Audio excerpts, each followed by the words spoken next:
probably. I don't think so. Honestly, I doubt it. Oh, sorry, I didn't mean to jump right into news. I guess like he might be dead. I mean, we have enough information for Keffals to publish, and she's like the leader in YouTube drama these days. So I needed to. Yeah, sorry to just. Ooh, God, we jumped off that one. Hit that one pretty hard there. You know, hit the ground. We hit the ground running, chat, on that one. Alleged. Yeah, James Somerton, probably not dead. I'm gonna go on a limb here, say probably alive. I feel like we really got a coroner report by now. It's been like what, almost 24 hours.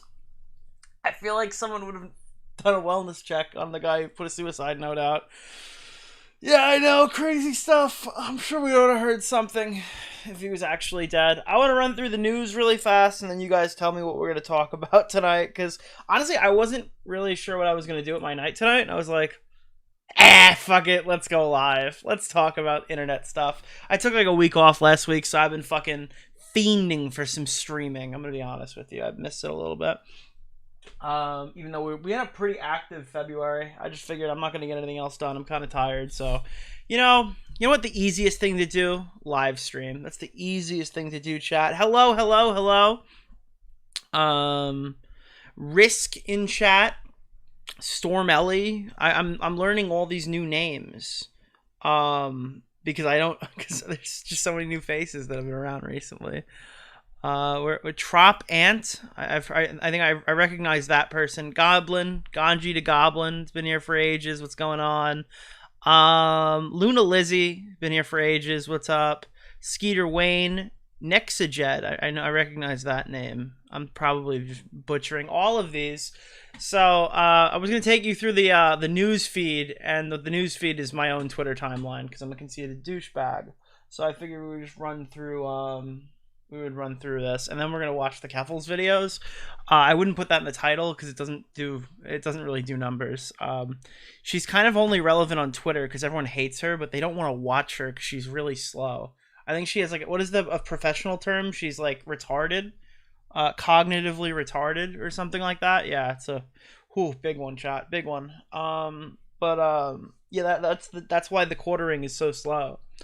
So Keffals put out a video called The Never Ending Nightmare of Being a Trans YouTuber, because like it's the cycle. Hey guys, I'm gonna go like fucking start a fight with somebody. Uh-oh. Wait, I've been exposed. Alright guys, now I'm gonna do the vague suicide related video. Guys, it's so fucking over. I can't do this anymore. I don't enjoy Slimy drama. Weasley fuck. Your immaturity of picking on me and my girlfriend is beyond inappropriate. I would like a formal apology and recognition. Magnitar was scamming people. What the fuck? Where is that even from? How did that even speak? Who even donated that much? Where even is that? Where did that come from? Who hacked the stream? Who is fake D-Max? Who's D minimum? Who's D minimum? Where is fake D-Max? We could talk about D-Max too. I don't care. I have no docket tonight. If we want to punch low, we can punch to the ground. I'm fine with that too. What? Oh wait. What is, guys? What do I use to do donations? It's not streamable. Is it Streamlabs? Is that what I'm using? Guys, can you tell me how I stream? I forgot which one I use. We're on this channel, right? Thank you for the memberships. I have no problem with that. Yeah, let's see what the deal is with that. I can check this dono to see where it came from. I can see who's trolling. Who's trolling, chat? Recent events. All I'm seeing are super chats. Wait, I'm so confused. Where did that come from? Wait, what the fuck? There's no record of that super chat on Streamlabs. There's no record. It's not there. Dude, I actually got W trolled. I'm logging into my other account. Analytics. Today's tip amount, $3. It has to be on this one. Did you use the Twitch link? Wait, it's a fake D-Max.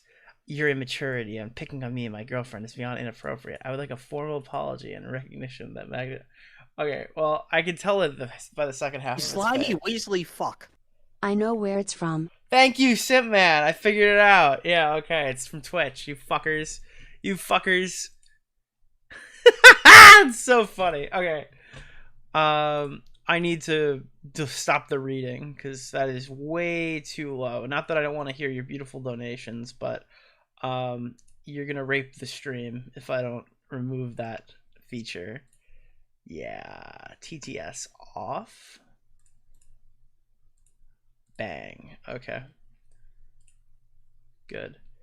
No fun? Oh, well, listen, I'm reading all the donations. We'll have fun in the donation segment, but it ruins the VOD if we have... I had to, like, stop certain notifications and stuff because, honestly, it was making it unwatchable and people were bitching.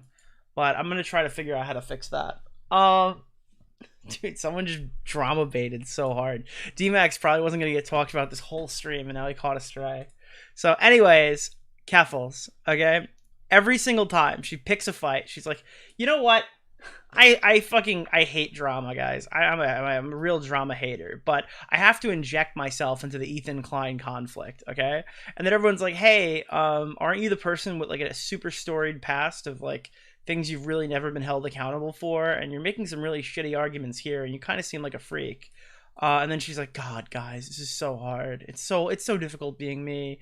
Oh, I can't do it anymore. I know everyone wants me to be a drama YouTuber and stuff, and there's so many views in it, but you know, I can't bring myself to keep doing it. And then she puts out another video because that first video was received poorly because it's like the 80th time she's posted like a suicide title baiting fucking, hey guys, I need to do different content types of videos. Then it's the oh, it's so hard being trans. That's this one. Or it's like, God, my addiction was so bad. Oh, I couldn't come back from it. Guys, I've been craving heroin ever since I insulted Destiny. Or it's like, Kiwi Farms has come to dox me. And I guess someone pointed out down below, I don't want to scroll down because I don't want to hit a bunch of random shit if you guys are replying to it. But then people were pointing out, like, then there's like the I stand behind suicide victims and stuff like that. And I guess hindsight's 2020 because that happened again today. But yeah, bringing up all the people that Kiwi Farms didn't kill. I'm going to be honest. Isn't there like, if we're just pretending that Kiwi Farms bullied those trans people to suicide, are we ever going to look at like the people they called out before they died? Or is it Kiwi Farms because you want it to be Kiwi Farms? I sat down with, I'm not going to name the person I did, but one of the best researchers in commentary, and they kind of walked me through the whole thing. So I'm not super educated on it myself. I'm more of talking as a secondary source, but they explained to me all the Kiwi Farms deaths, and I really do think that someone should make like a thorough documentary going over some of that stuff because there are names tied to those people that you wouldn't expect, or maybe you would, depending on how much you interact with this leftist community. I mean, Keffals, for example, was named in a suicide note like a month ago or something, or 2 months ago or whatever, from a content creator who also didn't kill themselves, by the way. But I think they like named Brianna Wu and Keffals before they threatened to do it or something like that. I don't know. People be going crazy. Listen, all right? People be going crazy in that sphere. I don't know what it is. And then Keffals dropped like a second video on Mr. Repsion, who I guess like since he's quit YouTube, he's like gone crazy. Like normally I would be like, haha, guys, can you believe that like, well, I guess I kind of did, but I didn't Repsion tweet that like Keffals should be like raped or something. Like I mean it's a little hardcore even for me. I don't know. It was literally like he got banned for saying that like Tipster and Keffals should be killed or something like that. And then like when he got unbanned, the first thing he said is, I hope you drop the soap or something like that. Like what the fuck?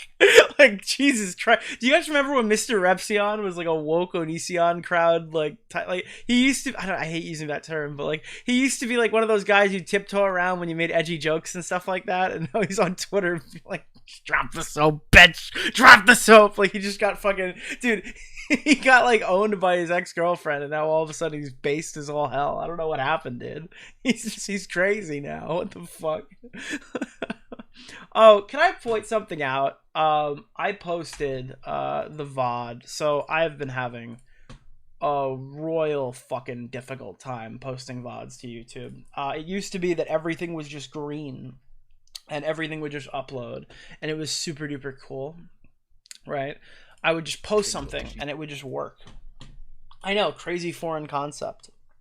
Today, the clip that I was posting from URR went green, but the episode went yellow. So I was able to post the clip, and so far everything's been okay, but I need to cope, seethe, and mold for a minute.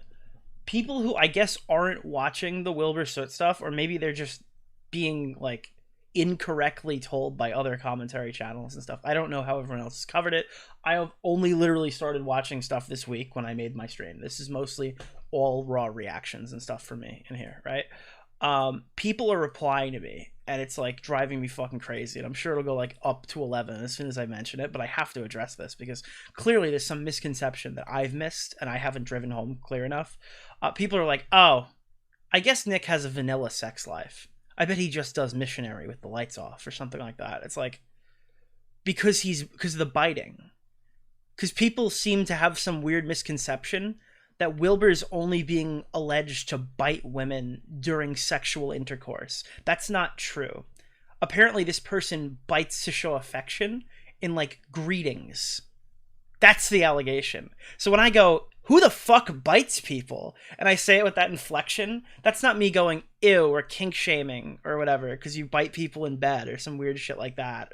Or yeah, like that's not what I'm saying. Okay? This is not, I'm not fucking encroaching on your Twilight fanfic, freak, okay? What I am saying is this guy just fucking bites people. Now, maybe that's the disconnect. Maybe that's why people don't understand why this Wilbur shit is so fucking nuclear, okay? Because if you listen to the story that is the allegation, right, which he doesn't deny, and I'm waiting for a denial, okay, I'm waiting for another statement so he can correct the record on the biting part, is apparently Wilbur's mother notified Ginger Girl, what is her name, Shuckles? Shubble. Apparently Wilbur's mother was like, listen, buddy, I know my son's 27 years old, okay? But he's a biter. Slimy Weasley fuck. That is fucking crazy, dude. Okay? Unless he's got like a sexual relationship with his mother and there's like an Oedipus complex going on here, okay? That means he just fucking bites people. That means if he bites people, you could ask his friends, he was probably biting them too. Because the implication is that it's not an innately sexual act. It's not like they do this in the bedroom. It's that he fucking bites people. That's why I need more information about it, because that sounds like someone just... How did you get through grade school while just biting people? The allegation is, as it stands, absurd. It is that he bites people, he bites really hard, okay? Like, just walks up and just nibbles on your fucking arm. And then when you ask him to stop, his response is, it's who I am. So when people tell me these allegations are a nothing burger, I look at them like, you're fucking crazy. Maybe they're a nothing burger in terms of evidence. I can understand where you're coming from on that point, because there's not a lot of it. Okay, there's really none of it. It's really spoken word testimony. When you say that this is a nothing burger because of evidence, I agree with you. But when you say this is a nothing burger in general, this guy bites people. If the allegations are true, he's a fucking biter. That's weird. That's a social ostracization, fucking really weird thing, dude. So that's why when he makes his next response, that I'm sure it has to be better than the previous one. The number one thing I'm looking for is some sort of explanation as to his social biting. Okay? I hope I cleared that up, because as it's been said, and by the way, if I'm the only one picking up on this, I don't know if I am. If I'm the only one picking up that this is not a sexual thing, okay? Maybe there's a chance he didn't either, and that's why he worded his response that way. But I'm pretty sure other people have come to this conclusion before me, that this is like just a normal act for him, and I need to understand why that is. So, yeah, I hope that makes sense. Got it? My father was a biter, see? Yeah. I hope you get into the Keffals stuff. She donated to a trans charity. and accused the guy who runs the charity of eating poo. Yeah, I did see that. It's what Queeman said. It's just white boy swag, mate. Like, I don't, yeah. Wait, it's not a sexual thing? Oh, yeah, this is what I'm trying to tell everyone. This is why I'm getting comments on my fucking video being like, oh my god, you must be into vanilla sex. It's like, no, he's not. He's doing this like, I'm adding context here that doesn't exist, but like, he's like doing this shit at dinner, bro. He's like, hey, what's going on? Nice to meet you. Shakes your hand, nibbles on your arm. Like, that's what's being accused here. So I need to understand that that's not the case. He needs to tell me, no, I don't just bite people in public. That's weird. Because I would feel much better if he denies that in his next response. That's so weird. That's such a fucking, that's like, dude, it's so crazy to me. And I feel like there's like a disconnect in terms of like understanding of the stuff that she's saying here, because I don't know, like, I guess there's games of telephone, but she specified his mother warned me of the biting. So I'm like, okay, that's fucking crazy. All right, we're all caught up on that's the excerpt I wanted to talk about there. So I woke up today and James Somerton was pronounced dead by Keffals. That's one way to word it. Yeah, at March 4th, 2024, at like 2:00 in the morning, James Somerton was pronounced dead by Keffals. And if you look at, wait, I'm on the wrong one. What is this? Oh yeah, I was gonna watch Scared Awake. Yo, you guys want to watch the new horror video from Keffals? This video. Here's the new horror video. The situation with James Somerton has taken a very, very dark turn. If you don't know who James Somerton is, James Somerton is an LGBT YouTuber who has recently been at the center of a controversy following H-Bomber Guy putting out a comprehensive video essay about the issue of plagiarism on YouTube. James Somerton was one of the focal points of H-Bomber Guy's video. Here you go. All right, so this is what got me. All right, because there's a lot of aspects to this. It's funny. We'll watch the video at some point tonight. I 100% say, wait, did she delete the pin? She deleted the pin because she's a coward. She's a little coward. Well, I myself am not a coward, and I've archived it because of course I did. Why wouldn't you? Wait, hold on. No, 1x. Okay. I've archived it. The original title of this video. You gotta be kidding me, dude. The original title was James Somerton has taken his own life. Oopsie, I should have named it that when there was full confirmation of whether or not he's safe. I'm sorry for the false alarm. Dude, and dude, it's like a eulogy. Like, hold on. Like, everyone is just killing themselves on the fucking flame here, alright? So Keffals is like, hey guys, I don't get why people are telling me that I'm like an asshole for covering the news. Look, I donated all of the revenue from this video to charity. I'm going insane. I feel like people are upset. Apparently, is it this video, Smaggle, that she got bullied into donating the revenue for, or is that something else? Is this the one where like she got caught being like a total grifter, and then everyone was like, no, Keffals, no, and then she donated to a trans person, and the trans person apparently like eats shit, was the allegation. And then Keffals goes like, am I going insane?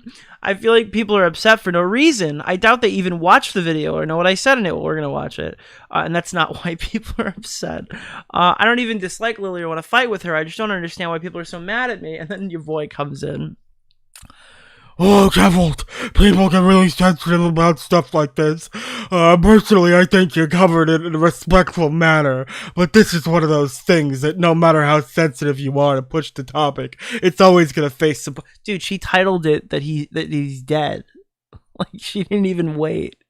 Bro, you should know better. You were in the Apollo Legends shit, dude. You got flamed for that. I'll defend your ass on it. But Keffals doesn't know James Somerton. They're not like close friends. It wasn't like a super emotional thing. It was like, hey, this is James Somerton.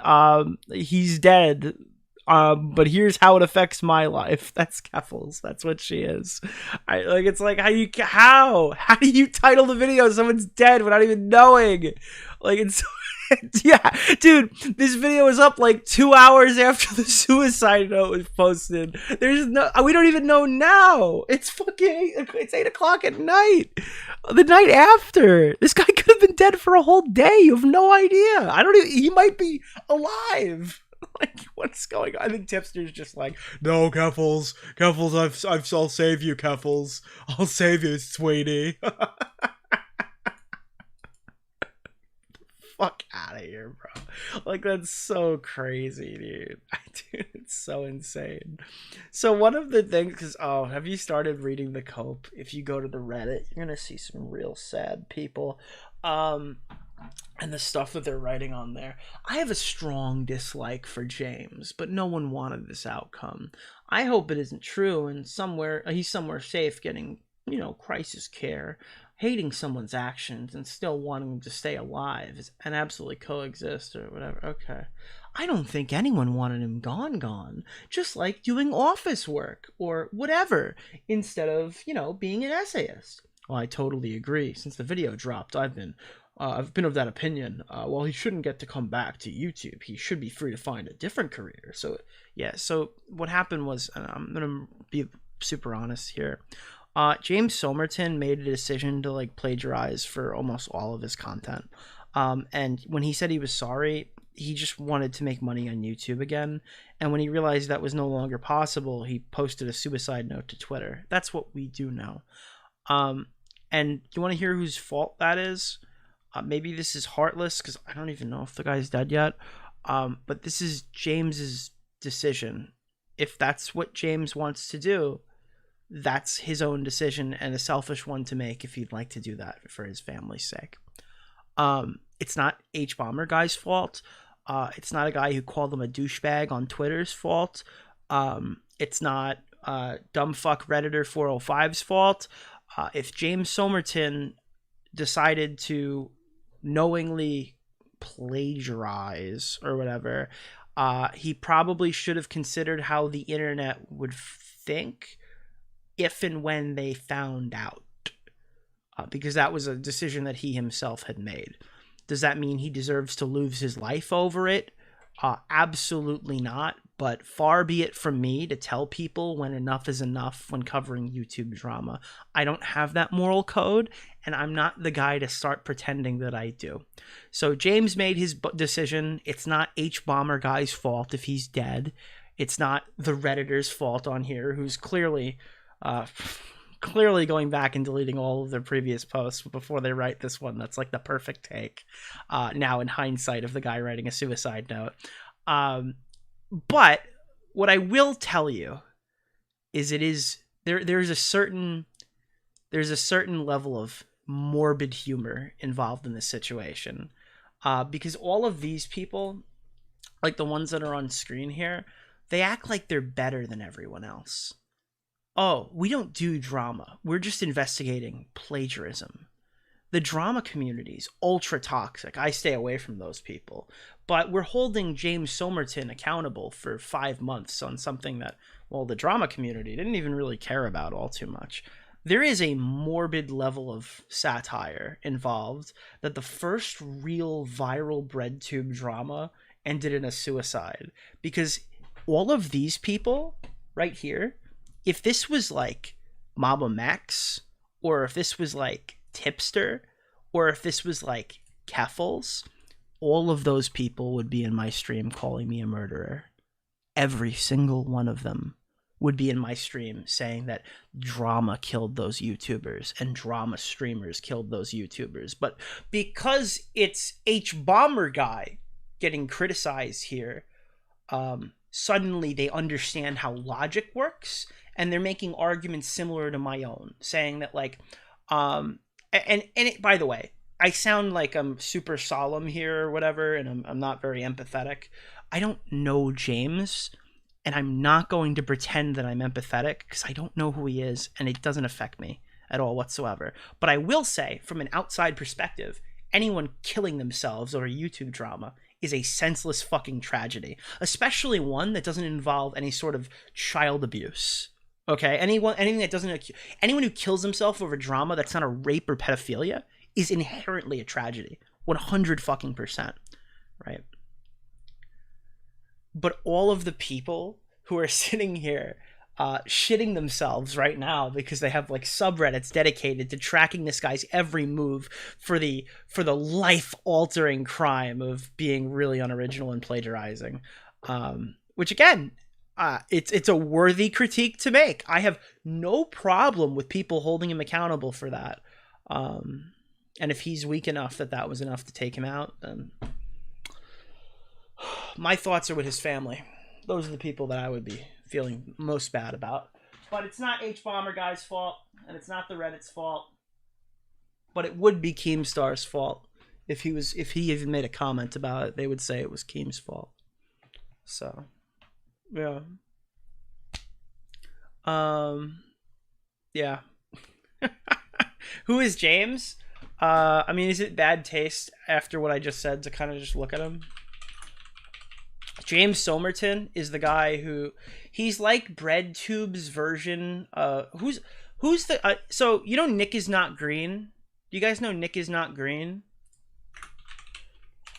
Now they're very different people in terms of why they were apologizing, but he's very much like Nick is not green when it comes to the number of apologies. So what he was trying to do was he was trying to brute force his return to YouTube, right? Because he got caught plagiarizing a large portion of his content, right? That was something that happened to him. And then he wanted to get back as quickly as possible. So he started like rapid firing apologies, offering to send money to people, coming around, starting a new podcast, separating his name from the thing.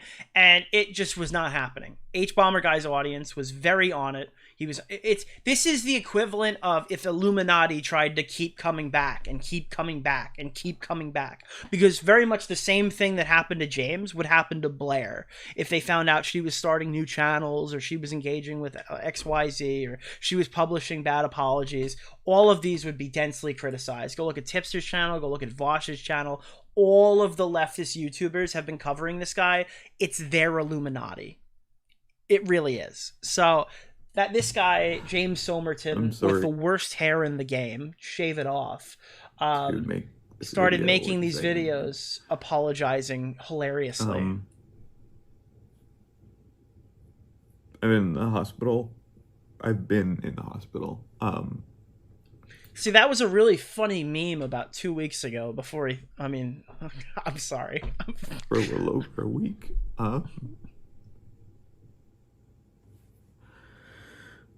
I tried. Fuck. This was like right after, so it looked really performative. Again, with new light. I mean, maybe this is not as performative as, well, what the fuck, he's dead? No, he's definitely not dead. At least at this moment in time, there's not enough evidence to say that he is. So what the leftist BreadTube audience and stuff doesn't seem to realize is that, like, this is not our first rodeo.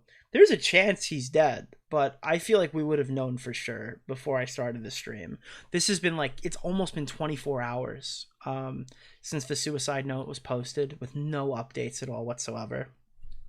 It is not abnormal for a streamer or a YouTuber to post a suicide note and then just hide on their phone and start scrolling. That doesn't mean it's 100%, and I wouldn't go say that he's alive 100%, but it would be pretty fucked to report that he's dead off of literally no information, knowing full well that, like, there's nothing to go off of. I tried to do something really stupid. I'm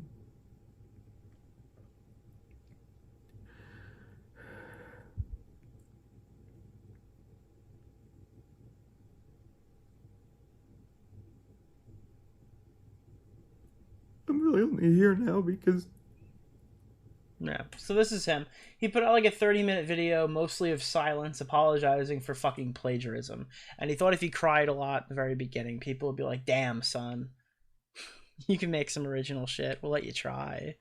And H-Bomber Guy's audience didn't. So now, and you want to hear how bad this is getting, I believe Smaggle sent me like the one. Okay, from r/H-Bomber Guy. Let me just screen this to make sure he didn't send me like Squidward porn or something, because Smaggle Daggle is a loose cannon crip on the edge. Is this the one? What is this? What the fuck? 2 hours ago. This is not the one I was expecting. Smaggle, can you send me the one where it's like, God, I really hope this doesn't affect H-Bomber Guy. That one's really funny, but what is this one? Not to be ridiculous, but I found it profound enough that I felt this post was warranted. I've never come across a more level-headed, even-keel, and reasonable bunch of people in the subreddit. I am immensely impressed with how courteous and empathetic this community is, in light of recent commotions. Jesus, this is worded like a Vosh debate. Like, my hands are cold, bro. Like, holy fuck. This guy literally types to try to sound smarter. It seems like most people here, be it the OP or a commenter, mean well and is earnestly communicating. You wouldn't even know that this subreddit is talking about a person who nearly probably allegedly blew their brains out. Like, that's what they're talking about when they're writing this. It's so fucking crazy. Without any pretension or any negative consequences that come along with a non-posting on Reddit. It's super refreshing, stranger. I appreciate it. Super rough time at the moment, so we need to be compassionate. This is something that could trigger a lot of people, myself included. Jesus Christ, the H-Bomber Guy subreddit was having so much fun bashing this guy for months that, like, now that he fucking threatened to kill himself, they're afraid that they're gonna start, like, having, like, oh no, they're gonna catch suicide. It's gonna, like, it's gonna go off as, like, a trigger. Like, suicide? Wait a minute. Bang! Like, what the fuck? Dude, you just get they're like, whoa, like, dude, and wait, imagine like 50 H-Bomber Guy people get scared seeing suicide and, like, their whole brain fucking dewires and they blow their brains out, and then James Somerton was fucking alive the whole time and he's like, hey guys, I'm living, and they're like, you fucking murderer, your fucking stupid shit caused countless people to kill themselves in solidarity with you. Like, oh, that would be so. And then they harass him again. I'm sorry. Oh god. That would be so fucking crazy. Human beings contain multitudes. What the fuck does that mean? Human beings contain multitudes. There's usually a capacity for compassion in most people. Why do these people, like, talk with a wine glass in their hand? Holy shit. I was quite badly triggered by the situation and what's happening. I just hope everyone, including James, is okay. I don't want anyone to die. Alright, that's fine. Deleted. What was this? Removed by moderator.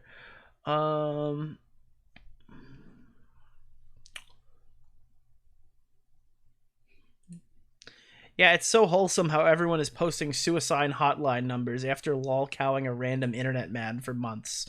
Have you seen specific people who were lolcowing a random internet man posting suicide hotline numbers? Or is it potentially different parts of this community that could be posting things? Yeah, I'm sure there's plenty of that, but you're kidding yourself if you don't think there's some crossover. I love H-Bomber Guy, and he was right to call out harmful plagiarism, but the culture of obsession and judgment in this sub, yeah, it's corrosive. You know, after the note, if he's alive, people, yeah, all of these people who are like, oh, I feel for him. If he lives, dude, holy shit, is that guy gonna get harassed? Holy shit, is he gonna get fucking harassed? Smaggle, I sent you the actual one. Banger. All right, look at this one. This one is so great. Look at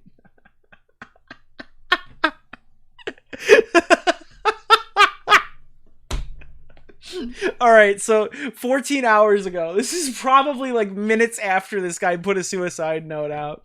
I genuinely hope that the JS situation won't harm Harry's mental health. If you're wondering who Harry is, that's what H-Bomber Guy's name is. It must feel awful to do something that in and of itself was absolutely morally fine and see it spiral into this madness, Harry. I hope you're not beating yourself up and have a good support network. This guy's literally, like, potentially dead. Like, won't someone think of H-Bomber Guy? Like, what is that? Oh god. Won't someone think of H-Bomber Guy? Whatever. Nick, how would you feel if I'll replace the name because I don't want to, like, invoke that or anything like that, but I'll just say, how would you feel if a random person you covered killed themselves? I would be, like, kind of bummed about it, probably. I think anyone would. But the reality is my moral framework has been super fucking consistent. I don't think H-Bomber Guy would be responsible if James offed himself. I don't think Keemstar is responsible for Etika. I don't think fucking Tipster could have saved what's his name, Apollo Legend. I think dude, these people make decisions. Mental illness is a fucking thing. If they're gonna die, they're gonna die. Like, I can't stop it, okay? But, like, the reality of it is, criticizing someone's actions and then them jumping or something is not my fault. Those are decisions that they made that led up to the situation that they were placed in. That might sound brutal, it might sound harsh, but killing yourself is not a... what's the term? It's not a deterrent, okay? Posting a suicide note is not a promissory note that I will stop criticizing people online, okay? That's literally, like, the whole fucking thing. Anybody can kill themselves in literally any fucking story at any fucking point. And you can't hold yourself accountable for other people's mental illness or decisions that they have made. Those are simply not your fault. So yeah, I hope my moral framework on that is extremely fucking consistent. It affects people I like and or dislike. Yeah, I don't think that a YouTuber is responsible when they criticize somebody, their life ends or whatever.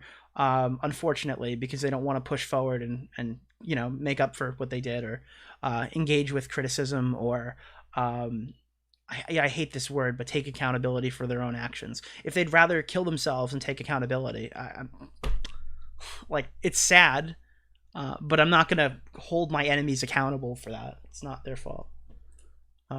Just like I wouldn't hold myself accountable for it. Yeah. Harry, I hope that you're not beating yourself up and have a good support network right now. Whatever happens, you did good. Your intentions were pure, and that you're not responsible for whatever JS did or did not do. And Kat, yes, Kat also does. Who's Kat? I don't know who Kat is. Is Kat the person?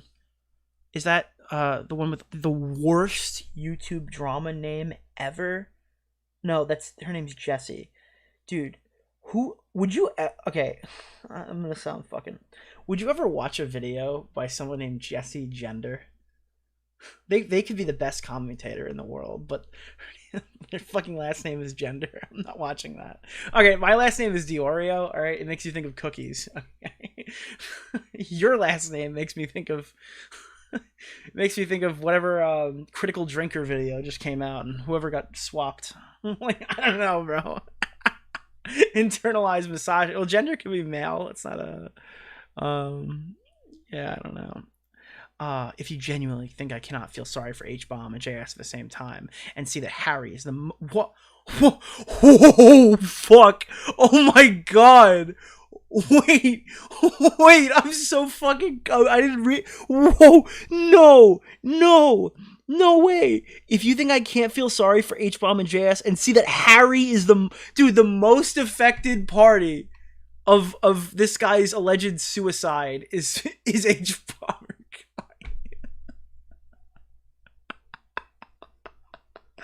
Dude, that is a fucking crazy take. Wait, you gotta stop taking the least charitable reading. Okay, Harry is the most affected party. Oh, fuck me, dude. This is insane. But I agree with this. I don't think Harry should feel any guilt. Yeah, I'm pretty on the nose about that. But yeah, no, so I was tweeting about this, and cheers, man. Cheers, my dude. Thank you. I'm gonna run through donos in a minute. We haven't done donos yet this stream, so they're stockpiling, but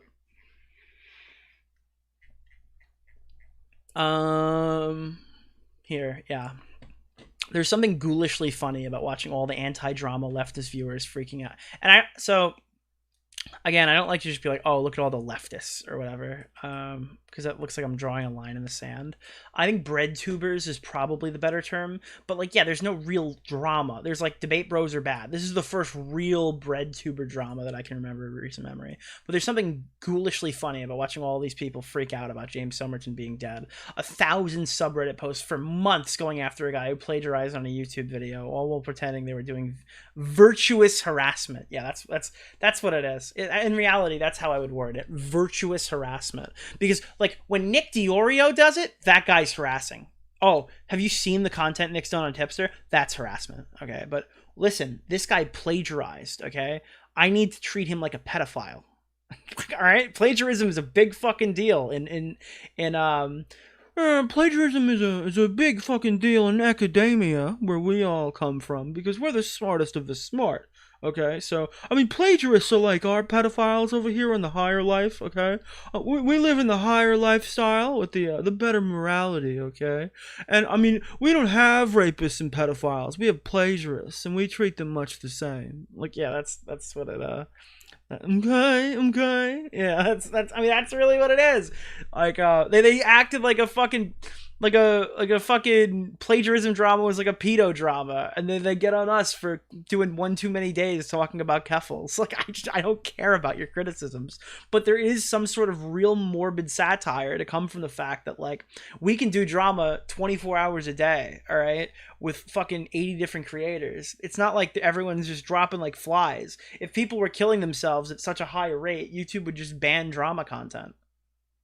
Are you like, seriously? If you thought that YouTube drama was like an actual, you probably have a higher chance of being bitten by a shark than doing a video on someone and them killing themselves, or getting eaten by a shark rather, than that, like that happening or whatever. And it's just funny that like the first major breadtuber drama or whatever of all these fucking stuck up douchebags, they have to sit here and panic now because they don't know if the guy's alive.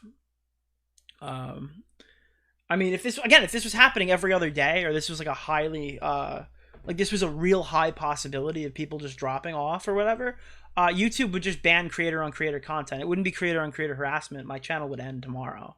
And they could do that. It probably would be better for the overall health of the platform. Not for me, because that would be my money. But the reality of it is, if YouTube wanted to ban drama content tomorrow, it would probably make the site more lucrative. Any creator on creator conduct and stuff like that at all whatsoever, that wouldn't even account for like 1% of their overall net earnings or whatever, and honestly it would keep them out of controversy. So yeah, everyone here is screwed, dude. You'd find out a lot of people would start watching movies if that happened.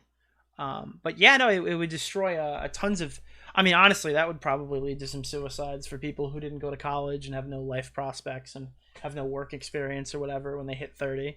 And then all of a sudden they're like, oh my God, wait, I can't call people dumb fucks on the internet for money anymore? Hoo-wee. All right. And then all you motherfuckers are like, Nick, why are you not full-time on YouTube? All you guys would fucking know, okay? You would know why I have a fucking job, okay? Because one day they're going to ban fucking drama content and I'm going to have to retire. Why are you blasting Queeman? I'm sorry, I don't mean to attack Queeman specifically.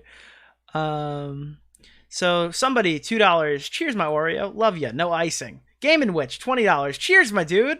Pragmatic Culture, $2. Just got here. Who's JS? James Somerton, worst hair in the game. Let me see. Germ 70. I don't feel so good, Nick. Gunshot sound effect. Thanks for the 2. Somebody, $2. What about the droid attack on the Wookiees? Germ, $5. Imagine caring about plagiarism so much that you track these people down, just shame and move on. Yeah, I looked at it. I was like, oh yeah, that's cringe. Whatever. Again, if it was me being stolen from, I'd care more. But it certainly wasn't on my radar, especially during that time. Again, this is a drama from a video that had 17 million views. And most of my friends didn't even talk about it on stream as a passing subject. So someone goes, Nick, are you telling me right now that if James Somerton kills himself tonight, you're saying that the drama community isn't to blame? That there's no one in the audience that contributed to this? There's no crossover? It's like, fuck you, dude. I didn't even watch this shit. I didn't even think it was entertaining enough. How the fuck? How could you motherfuckers are not blaming us for this one? Okay, you can try to blame us for all of the other ones. Okay, you're still wrong, but you can't blame me for this, dude. I didn't even watch this guy's video. Dude, we had a poll. It was like, do you want to watch the fucking H-Bomber guy video or some other, or like the Edwin stream, and we did Edwin instead. Okay, not even my chat wanted to watch that video. You can't blame me, bro. Okay, like if you want to hold yourself accountable, okay, that's your prerogative, but you can't put that one on me, Ricky Bobby. Yoki, $5. The oddly specific urge to reject internet and spend my time chronically throwing rocks into water or mud. Also, I enjoy your content. Here's some monies. Thank you. Alex the Riot, $2. My father was a biter, see? My father was a biter, okay? He would come home after a long day's work and he said, "I'm going to show you affection." And he grabbed my arm and he held it real close. Dude, that's the Wilbur Soot. That's the Wilbur Soot special, dude. That's how he says hello. Then I put the knife in my mouth and I chomped down on her arm. And she said, "No, Wilbur. Wilbur, pancake. Pancake is the safe word, Wilbur." So I bit down harder and I licked the blade. Like, dude, that's...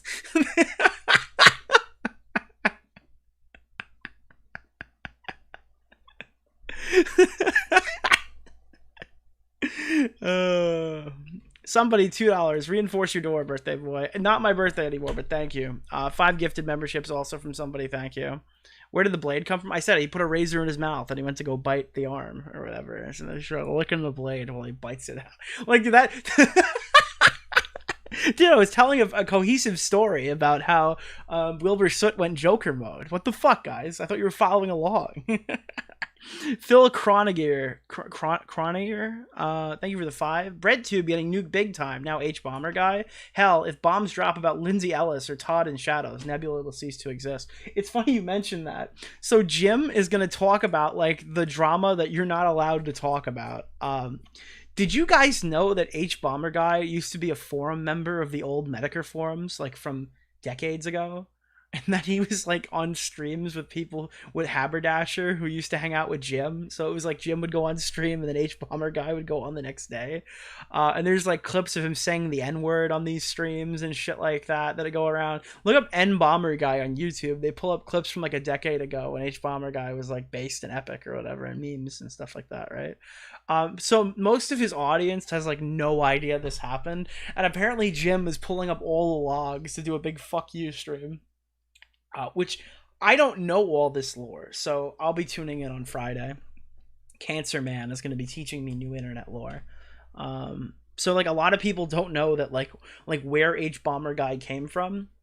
There was there were other people who kind of got like trolls remorse around that time and started like there is some.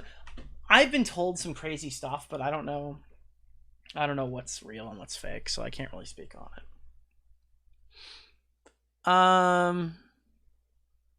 That's why it was so weird that he went after Internet Historian for past content. He has full-blown corpses in his closet. Yeah, he's been accused of other stuff too. Again, I don't want to be specific because I'm I'm like a third channel of like somebody told somebody who told somebody who told me, so it wouldn't be what's the term? Yeah, it wouldn't be smart. It wouldn't be ethical to talk about that stuff. The funniest thing H-Bomber guy has said, your past posts still matter and you can't run away from it. That's funny. Well, he's going to have a lot of running to do if everything I've been told is true. This was probably my most fucked up tweet. I actually stole this from Keemstar, who was too, like, he wouldn't have the testicles to post it. So I sat on it for a little while and I was like, yeah, fuck it. Who cares? It's funny. Again, I genuinely think this guy's alive. I think we're gonna find out in the next few hours that he's like, "Hey guys, I'm sorry for scaring everyone. I'm also really sorry to the people I plagiarized from. I'm sorry to Too Mad for stealing his whole gimmick. But I'm actually alive, and yeah, it's gonna happen. I'm telling you right now. But yeah, let's watch this Keffals video really fast. I want to see this." James. So, dude, Keffals put out a video, and there's like no information in here. And she's like, wait, dude, and her defense was, "I'm just covering the news." Do you realize that she's quit YouTube drama like 3 times in the past month? And this is like her first news coverage video is like the death of James Somerton. Like, she's not a drama channel. She keeps telling everyone she's quitting drama. Then James Somerton just goes and dies, allegedly, right? And she's like, "Oh, God, this is the worst part of the job. I have to go make a video on this." Like, I this is, like, not fucking make anyone else. And Tip's just like, "Yes, queen, yes, you're doing so good." Like, is this not, like, fucking crazy, dude? Am I the only one who's, like, looking at this just like, you are such a scammer. Like, you are such a fucking fraud. Oh, God. And you go to Keffals' YouTube channel, and it's a wonder. Like, just look at this, dude. Maybe I gotta go Keffals live too. This video was only possible because of my kind supporters on Patreon. Fuck you. Fuck them. I mean, look at this. Hey, I want to go look at the new Keffals video. What should we watch, guys? I'm an avid Keffals viewer. The never-ending nightmare of being a trans. This YouTuber won't stop harassing me. James Somerton is fucking dead. Like, which one, dude? Which is the regular Keffals content? The classic the Keffster content. All right. Maybe Keffals Live has more content on there. So what do we have? What's the wholesome Keffster content? We go here. We have the worst mistake of Vouch's career. Okay. People are fighting. This is just a straight up drama channel. What's the lives looking like? Holy shit, we have lots to discuss. The future of Keffals. This probably talks about how she's quitting drama. Very special stream or whatever. Did she delete the It's So Over video from like a couple days ago? She just deletes every. Do you remember the end of BreadTube? This has 71,000 views, and to this day, not a single person can tell me what happened in it. Apparently, BreadTube ended 2 months ago. Nobody told Noah Sampson that. Nobody told Noah Sampson that BreadTube ended. He went and made that really bad video on Destiny. Nobody notified. Keffals cries about Repsion, and it's so weird. All right. Repsion's been popping off, though. Let me tell you something. Repsion has made it really easy for that grifting piece of shit to try to gain some sympathy off of other people. But again, I don't really give a fuck. I'm not gonna get all fucking, oh, you shouldn't have said that. But you're making it kind of easy when you post stuff like that, because then everyone's gonna be like, oh my god, big YouTuber harassing Keffals. You make it a little easy sometimes, you know. Repsion went Joker mode. You know, it happens to the best of us. I've gone Joker mode. I mean, I literally tweeted today that James Somerton plagiarized from Too Mad, so I am not the person to be giving you an optics check on that one. Yeah, it's all just weird. Yeah, this has been Kino Casino content, gamers. I've been having a good fucking time. I have been having a good fucking time. All right, now to bring the mood down, let's talk about some death. The situation with James Somerton has taken a very... Just reminder, not a drama channel. She's quit drama, but she had to post this video. Very dark turn. If you don't know who James Somerton is an LGBT YouTuber who has recently been at the center of a controversy following H-Bomber Guy putting out a comprehensive... That's crazy, but where's the dono money? What streaming equipment did you buy with it, Keffals? Like, where's the money? Where's the money? Where's the 100K, Keffals? When are we going to do that? We really have to talk about how I spent the money. When's that video coming out? The video essay about the issue of plagiarism on YouTube. James Somerton was one of the focal points of H-Bomber Guy's video. James Somerton is a gay YouTuber with a degree in business. Damn! I can't believe H-Bomber Guy just came out and just called him the F-slur like that, like right off the start of the... I'm kidding. This administration, who frequently refers to himself as a marketing expert. I'm a YouTuber, marketing expert, and film school grad. I'm also gay. Cool. I looked at what he'd been accused of for myself, weighed up all the... Does H-Bomber Guy kind of have a similar cadence to JXE?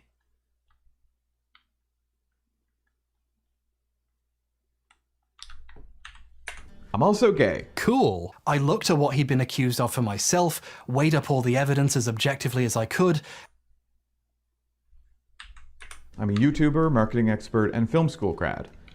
I'm also gay. Cool. I looked at what he'd been accused of for myself, weighed up all the evidence as objectively as I could, and it quickly became clear he did do it. He's a I might like this guy's videos. Maybe not like the topic, but I don't know. I like that cadence. I really like JXC's videos, and they seem to talk extremely similarly. Maybe I could actually sit down and watch this. massive play. I've never noticed that before, but he literally sounds like male pattern baldness JXC. In fact, I assume that maybe it's either a coincidence or Jay's like found H-Bomber Guy and they talk similar. I imagine it's not the other way around, but yeah. I either way though, I don't know, something about that cadence, I enjoy it. a bunch of stuff no one else has found yet. He's just convinced his audience to attack people when they notice. And the worst part is, It's not that bad of a video. Yeah, I don't think it's a bad video. I just heard it was boring, and I watched some of it, and it really didn't jive with me, but maybe I'll watch it. It's 17 million views. Somebody liked it. do it in the name of defending a gay creator, when many of the people he has financially benefited from stealing from are queer themselves. I've never seen anyone try to put together a full explanation of what exactly happened here, because his fans will threaten you into silence for trying, which means there is no solid body of evidence to point to, so By the way, why is this relevant to his death? I'm sorry. I just got so like enamored with H-Bomber guy's voice. Why do we have to talk about the guy plagiarizing? Like, why is that relevant to his death? Like, and like, if you are gonna talk about his alleged death, but if you are gonna talk about it, why do we need full context? Like, do you need to hit the 10-minute mark? Like, I guess it's 14 minutes. You didn't have to play this entire clip. James can freely lie Probably because the video was made in like 20 minutes. Yeah, that's probably it. about what happened without anyone to contradict him. The series of events that happened after Those were the claims H-Bomber guy. I mean, I understand that, but all you have to say is he was like famously fucking accused of plagiarism by H-Bomber guy. We don't need all of the context to explain that. We don't need to know that like in his bio he refers to himself as gay. words where James Somerton puts out an apology video. I'm sorry for taking so long to make this video or to say anything. I'm in the hospital. I've been in the hospital for a little over a week. You know what this feels like? This feels like literally Keemstar is reporting on someone's death on Drama Alert. It feels like the death is like the end of it, but like we need the drama recap, like how we got there. Like we need the Panasonic digital suicide replay to see exactly how we got to his death. Like, what is this? Before I did it, I called my dad to talk to him one more time, and he figured out something was wrong and called paramedics or 911 or they got here, and I woke up in the hospital. It was dogpiled and he deleted the video. He put out another apology video. Just a disclosure, this video is monetized, but revenue from it will be sent along to... Yeah, he just started trying to throw all the money at everybody. Like, just like, oh, you take my money, you take my money. Can I come back to YouTube now? To H-Bomber Guy's team to be dispersed to the people whose work I plagiarized. If his team won't accept it, I'll be making monthly donations to Wikipedia and Trans Lifeline going forward. You may have also noticed that a few of my past... By the way, just to be clear, my money is not going to be donated to a trans person who eats poo. I don't know if the trans person does eat poo. Keffals seems to think so. Keffals not a really good source of information, but far be it from me to defend someone who eats poo if they do. So... unfortunately, I'm gonna have to keep my money that I make on this stream. Anyways, thank you, Teddy, for the $10. He might have killed himself, but first, he's a slimy little thief. Dash Keffals, not me. Not me, Keffals. I would never. Like, what the fuck? Jesus, thank you for the 10. video. Oh, Cecil, you didn't see this? So, again, I credit to Smaggle because he's the one that told me this. Apparently, Keffals got bullied into sending all the money from this video we're watching, which probably isn't very much. Like, it's probably like, I'm going to donate all $6 I make from ad revenue to charity, right? And then apparently the charity she like panic donated to, I thought it was two different charities, but Smaggle's saying it's the same charity. Supposedly, right? There is supposedly the person who she donated to eats poo. And now she's coping on Twitter, and Tipster's like, oh no, they eat poo? Yeah, this was like a whole back and forth. I would go check it. You can find it on Tipster's thing. How does she know this? Keffals knows everything, okay? Keffals literally... Keffals is like the drama monger of the lefty space. She's the... unfortunately not a very factual source of information, but she probably knows what's going on. She's just lying about it. Keffals is Kiwi Farms of the left. Have gone up on the channel again, and revenue from those as well will also be sent along with the revenue from this video. This guy just wanted to come back by any means necessary. He didn't like want to change anything or do anything differently or whatever. He just wanted to go back to making money, and that wasn't ever going to happen.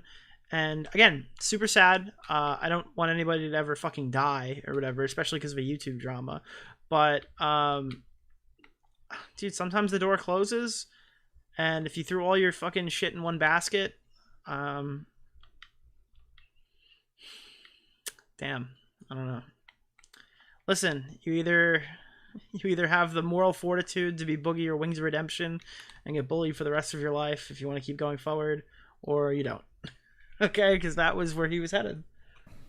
But like, from people who claim they're better than making people into Wings and Boogie. For the last couple of months, I've been getting in touch with the people who I plagiarized to apologize when I wanted their consent so I can come back to YouTube. Keep in mind, we are 2 minutes into the suicide video. We're just doing we're just doing this again instead of a mass. Honestly, normally I would say this is stupid and I'm not going to watch this, but we didn't cover any of this James shit, so some of this is actually new to me. I know. I'm literally learning new information in a Keffals video. It's a bit difficult because many of them don't have public email addresses, so I'm still working on it. But why is he coping? Like, I want to say sorry, asshole. Why don't you have a public email address? It is a top priority of mine. I've heard back from a few of them, and they were actually incredibly nice, accepting my apology and just... Why didn't they come out and do it themselves? No. Dude, guys, look, they accepted my apology, but I don't have a screenshot, and it was like all verbal, and you have to believe me, they accepted it. They accepted my apology. Why don't you accept my apology, guys? Come on. Come on, guys. It's so funny. Oh, God. I'm still having fun talking about this story. I'm the only one.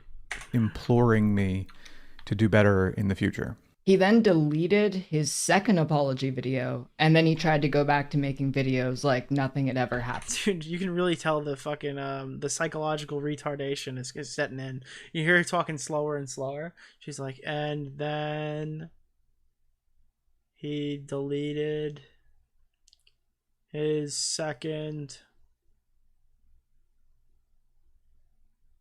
apology as well. Unfortunately, wait, he's... Oh, God, you can call James Somerton his apology because he's now deleted a third one.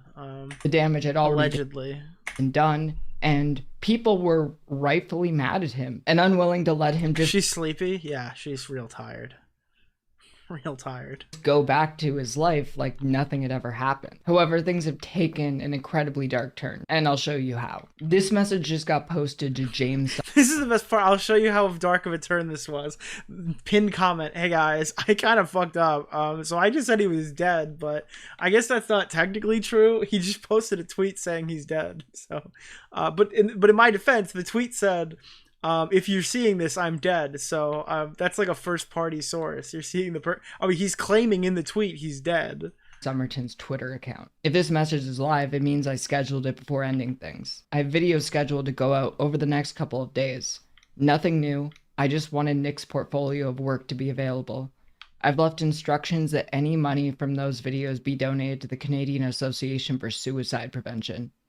They've tried very hard to pull me back. Dude, like, Keffals is acting like she's God's gift to news. She quits drama and she's like, guys, I know I'm done with drama, all right? But James Somerton is dead. I have to post a mundane reading of this to YouTube or people won't know. I have to go on my main channel and post the most boring read of this tweet in the slowest possible speed just to get everyone there, you know? But there's simply no life for me anymore. I've lost everything. My only friend, my livelihood, my name, and it's all my own fault. The world will be a little bit better off now. Goodbye. I found this post on the H-Bomber Guy subreddit, where it's currently being discussed. A sticky comment from one of the moderators of the subreddit says, hey all, we're trying to call in a wellness check on James, but we aren't currently sure where he lives. They were trying to call a wellness check on James at least, like, it has to be over 20 hours ago. You slimy Weasley fuck. Well, listen, Keffals, if you didn't burn all your bridges at Kiwi Farms, they probably could have gotten a wellness check out within like 2 hours. Probably within 20 minutes, I'm going to be honest with you. If you were just nicer to Kiwi Farms, they would have found James in like 30 seconds. You would have known where he... That's the part that doesn't... Alright, so if this guy's fucking dead, alright? If you want me to believe this guy's fucking dead, there's been a manhunt for this guy for the last, how many days? There's been not how many days, but how many hours? For 20 hours, there's been a manhunt for this guy. They can't get in touch with a family member. They can't get a wellness check there. Nobody can find out at all anything about this. Like, you're saying, like, someone said, like, oh, well, Etika was missing for a few days. Yes, he was missing because they couldn't find him. We don't know anything about this one. So, I don't know. Yeah, I don't think he's dead. Like, dude, I would be a bit more confident to say maybe he actually did it if we got confirmation he was missing. We didn't get any information on this. 4chan found a flag in the middle of nowhere in 3 hours. Yeah, literally. 4chan found a flag in the middle of nowhere in 3 hours, and we can't even get confirmation this guy isn't home. He's probably in the hospital. Yeah. Should I be donating on YouTube, Twitch, or Rumble? YouTube works. We're on YouTube. Yeah, James is also in JF's drywall. Jesus. Here is how you are going to clean your apartment. First, you will be putting on the suit. Now that you have put on the suit, you bring the high density water machine inside of the house, and you pressure wash the hardwood floors. Yeah. This post did come from his account, so it appears not to be fake. While it's valid to discuss the event and your own experiences relating to it, please be respectful and compassionate for him. Please report posts that are celebrating this or otherwise dismissive of his humanity and well-being. If you don't see it, I currently have Automod on to auto-delete comments and posts with enough reports. Update. We've done what we can at this moment, so we are no longer requesting information. If I do hear anything back that is willing to be disclosed, we will update. One of the comments on this post reads, I desperately hope that he's lashing out again, which feels uncharitable to say, but I know what it's like to be in that dark place and have lost family to it. I'm sure. Like, we really needed Keffals to read the H-Bomber guy subreddit so we can hear about what the fans have to say about the potential death of James Somerton. This was the journalistic integrity that we needed right here, folks. We really needed to know what popular ad 4429 Do you know what this reminds me of? Chat, does anyone know the old head that this reminds me of? Do you guys remember Lookner? Who would go live being like, guys, 24/7, James Somerton. We're looking for information on James Somerton, guys. Anyone has any information on James Somerton, you can send it to me at 444, I don't know, like some random fucking phone number. And then he would just be sitting there and he goes, hey, guys, I'm so sad about James not being around, or I hope they find him. And then he'd read a comment being like, from like a depressed child, being like, James Somerton really helped me when I was in middle school. Yeah, I'm sure he helped a lot of people in middle school. James Somerton was my favorite person to watch when I would be done taking my poo in the afternoon. And he'd be like, oh, you know, I could understand having a bowel movement and then watching James Somerton. Yeah, that would be really cool or whatever. Like, the guy would just sit there and talk to, like, sad children when their favorite YouTubers were, like, allegedly dead, right? And he would just read off donations. He's like, Billy Bob 405 says that, like, James Somerton got him out of a real tough place. Well, you know, Billy Bob, hopefully he sees your message and you can get him out of one this time, or something like that. I hate that guy. That was a grifting piece of shit, dude. That was a total grifting piece of shit. I don't know does he do it anymore? If he's active right now, if Lookner is live doing the James Somerton thing, I would die. Agenda Free TV. No, he's doing Super Tuesday. Wait, he doesn't do ambulance chasing anymore? He's like an actual YouTuber? He's doing Super Tuesday election results right now. And he's got 3,000 people watch. Oh, wait, good for him. Good for him. He doesn't just do dead people anymore? Wow. Oh my god, he does politics now. Cool. Oh, that's such good character development. Congratulations, Lookner. You're not a fucking grifter anymore. Wow.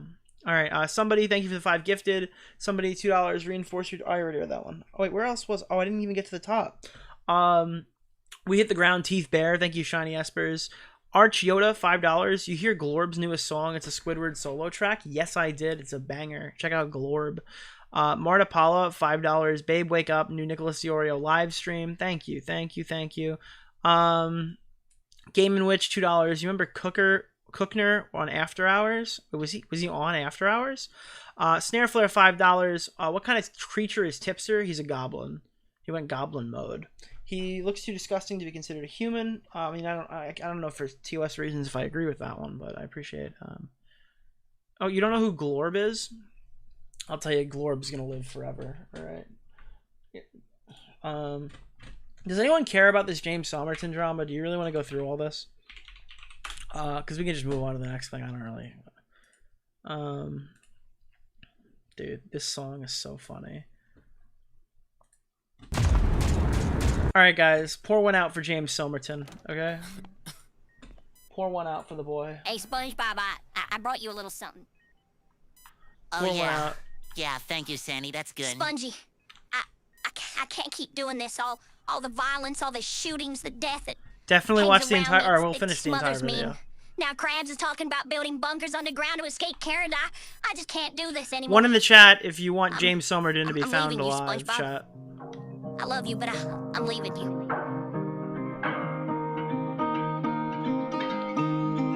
Can gangsters cry? 'Cause lately it's been weighing on my mind. And I say I'm fine. 'Cause underwater, Dude, this was Keffals no one sees a teary eye. This was Keffals making her James Somerton video. Keffals was just sitting there bumping this while she was editing it.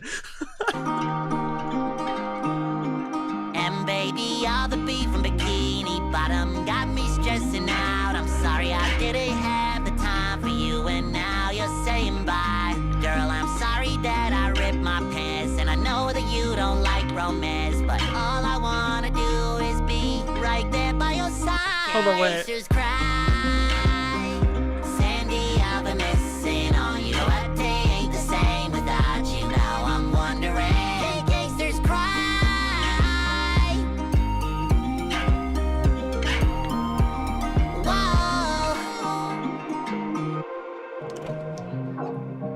Oh, bartender, just the usual, please.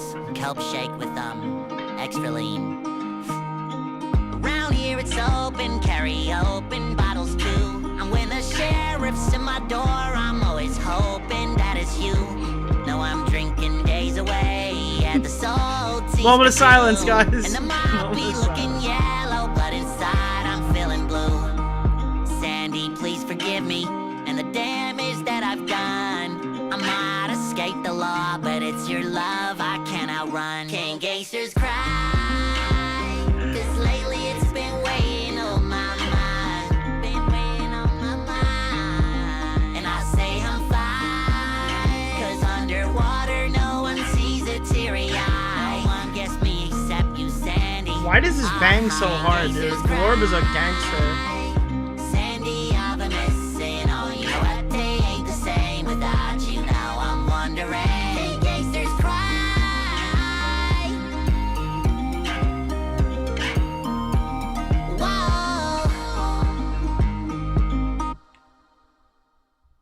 Alright, that's pretty fire. But actually, I'm sorry, we're gonna have to pop! Oh, dude, that would've been sick if I hit that shot! Oh, I hit him in the back. Woo! Ayo! Pew, pew, pew, pew! Pew, pew, pew, pew! Ow! I'm sorry, guys. Why was that good? Yo, Glorb has a whole discography, dude. Give this channel a sub. It's pretty fire. The problem with AI is inconsistency. Dude, no, Glorb's whole channel is good. I recommend the bottom too. It's a really good one. It's a really solid one. Okay, we can take off the text now.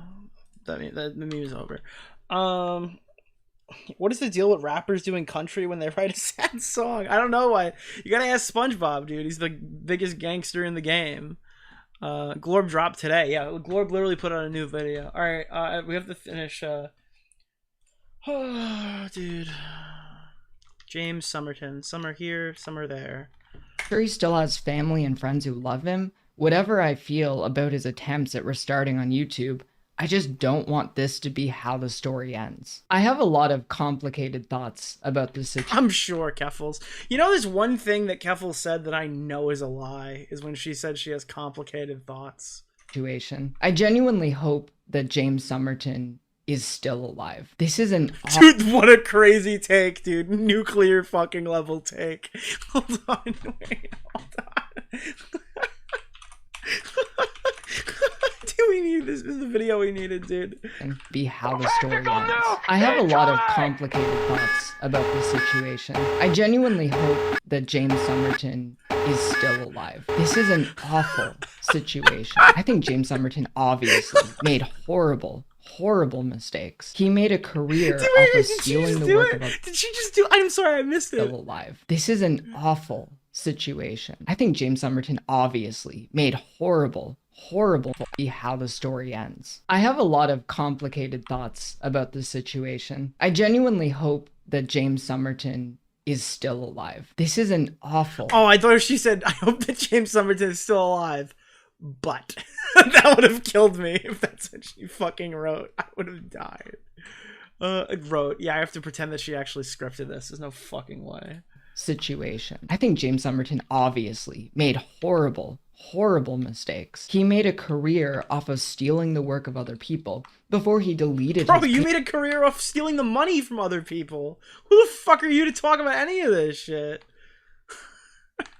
Like, what are you talking about? Are you kidding?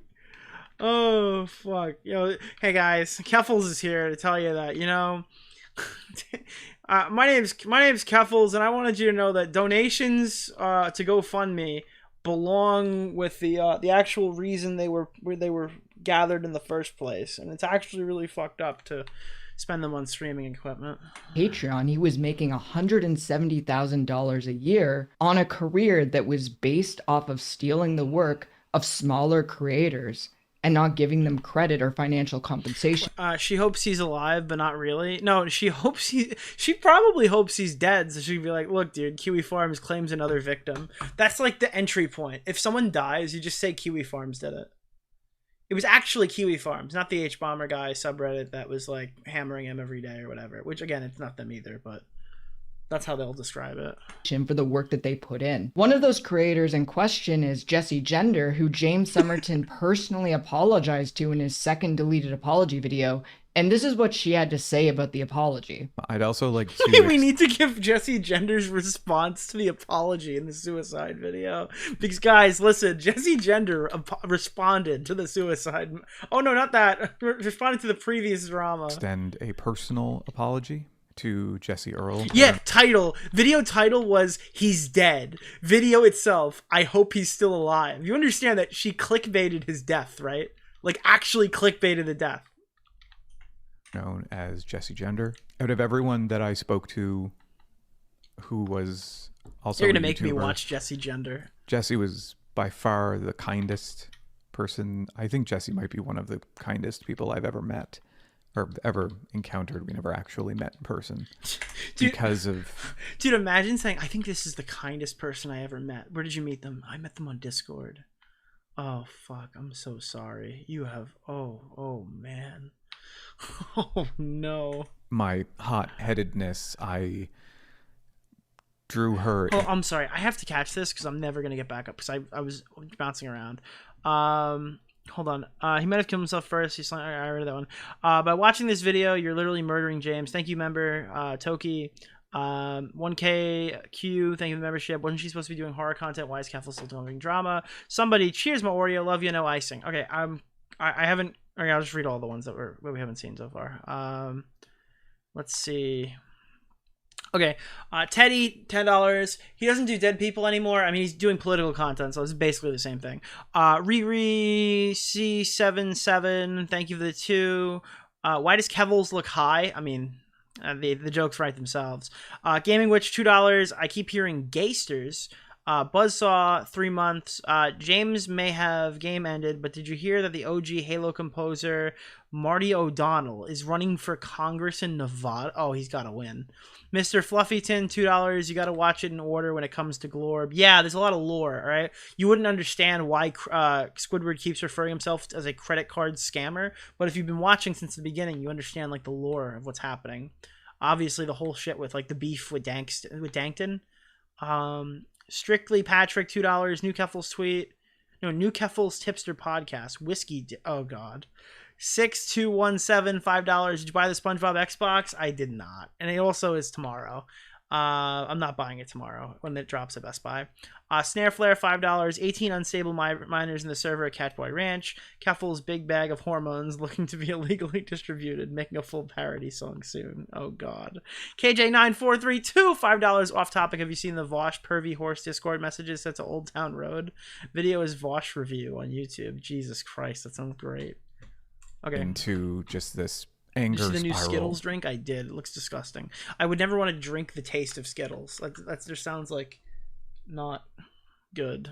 Of mine that was unwarranted and absolutely ruined a possible friendship.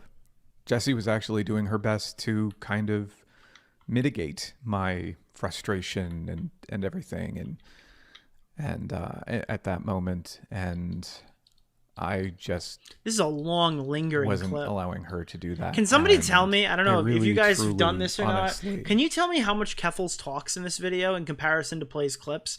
I genuinely want to know if her talking hits 10 minutes. I guarantee it doesn't, but I want to know how little she actually speaks.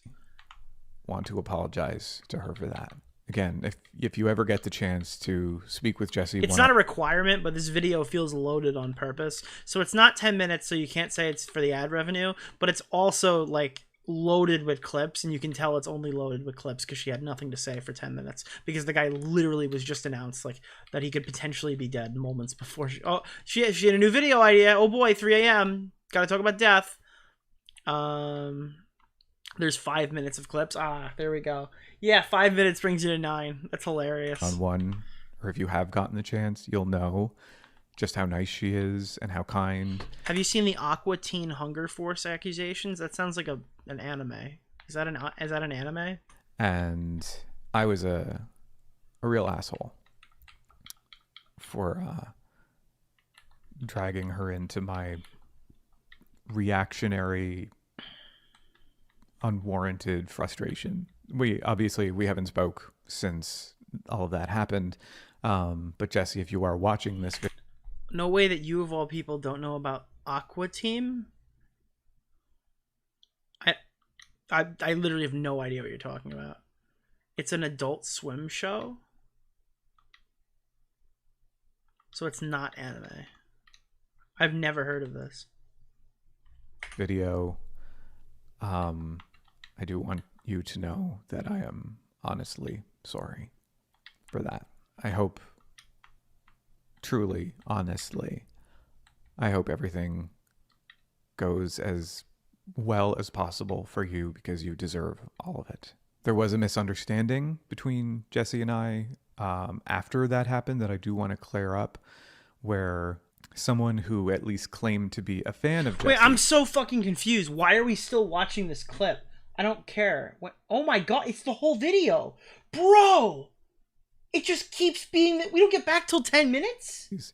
Did an internet and threatened to kill me, which is, being a person on the internet, death threats are... I'm sorry, I literally just fucking... At the time, though, I literally just fucking forgot what I was doing because I heard this guy's fucking voice in my ears. I'm like, what am I watching? Oh my god. It's still the clip. Was in a very panicked state, and so I did report it to have no prior record. Actually, seriously, that at least I want to, of people that completely understand. The situation with James Somerton has taken a very, very dark turn. If you don't know who James Somerton is an LGBT YouTuber who has recently been at the center of a controversy following H-Bomber putting out a comprehensive video essay about the issue of plagiarism on YouTube. James Somerton was one of the focal points of H-Bomber's video. James Somerton is a gay YouTuber with a degree in business administration who frequently refers to himself as a Oh my god, we're back! Dude, this isn't even a Keffals video. This is literally just, here's a bunch of clips. Oh my god, wait, I'm at the beginning. Oh my god, I'm at the beginning. Oh, that's why. Okay, we're here. And I'm not here to say that it isn't true, but I just don't have any ability. I didn't even know. We just listened to the same thing for 3 times and I didn't even know it. To trust that it is. But at the same time, I think that this situation speaks to something that I and many other people have long seen as a problem with the internet in general. When people in a community, especially a marginalized community, we want to hold them accountable. But the problem is that there are no actual mechanisms for what accountability is supposed to look like, and everyone has their own different and unique idea of what accountability should be. So no one can actually I think that you should be licking the floor that I walk on. That's the accountability. And by you, I mean literally anybody, okay? If you, like, fucking accidentally slight me, I think you should be, like, eating fucking tiles off the floor. Okay, that's my stance on accountability. Yeah, so that's where I'm at. If Tipster can consume 5 tiles of like shit off of like a bathroom floor, we'll take him back. Truly be if he can consume the ceramics. And in a lot of circumstances, what this leads to is intense harassment campaigns and online scrutiny that last for years and destroy. Okay, so here's like the gross, serious reality here. So people in retail have to deal with bad bosses and long hours. People who go to the city and do jobs there have to deal with the commute and long hours and bad bosses. People who work in any industry have, especially ones that deal with customers, have to deal with really annoying people all the time and stuff like that, and expectations at your job that are difficult, and they have to navigate them. When you're a YouTuber, you can play Fortnite and talk about rape on the internet, and if you don't poke around too much or make too much noise, everybody leaves you alone, okay? But when you do make too much noise, then you get into some criticism and you have some drama, okay? So then if you navigate the drama well, you can go back to playing Fortnite and talking about rape on the internet.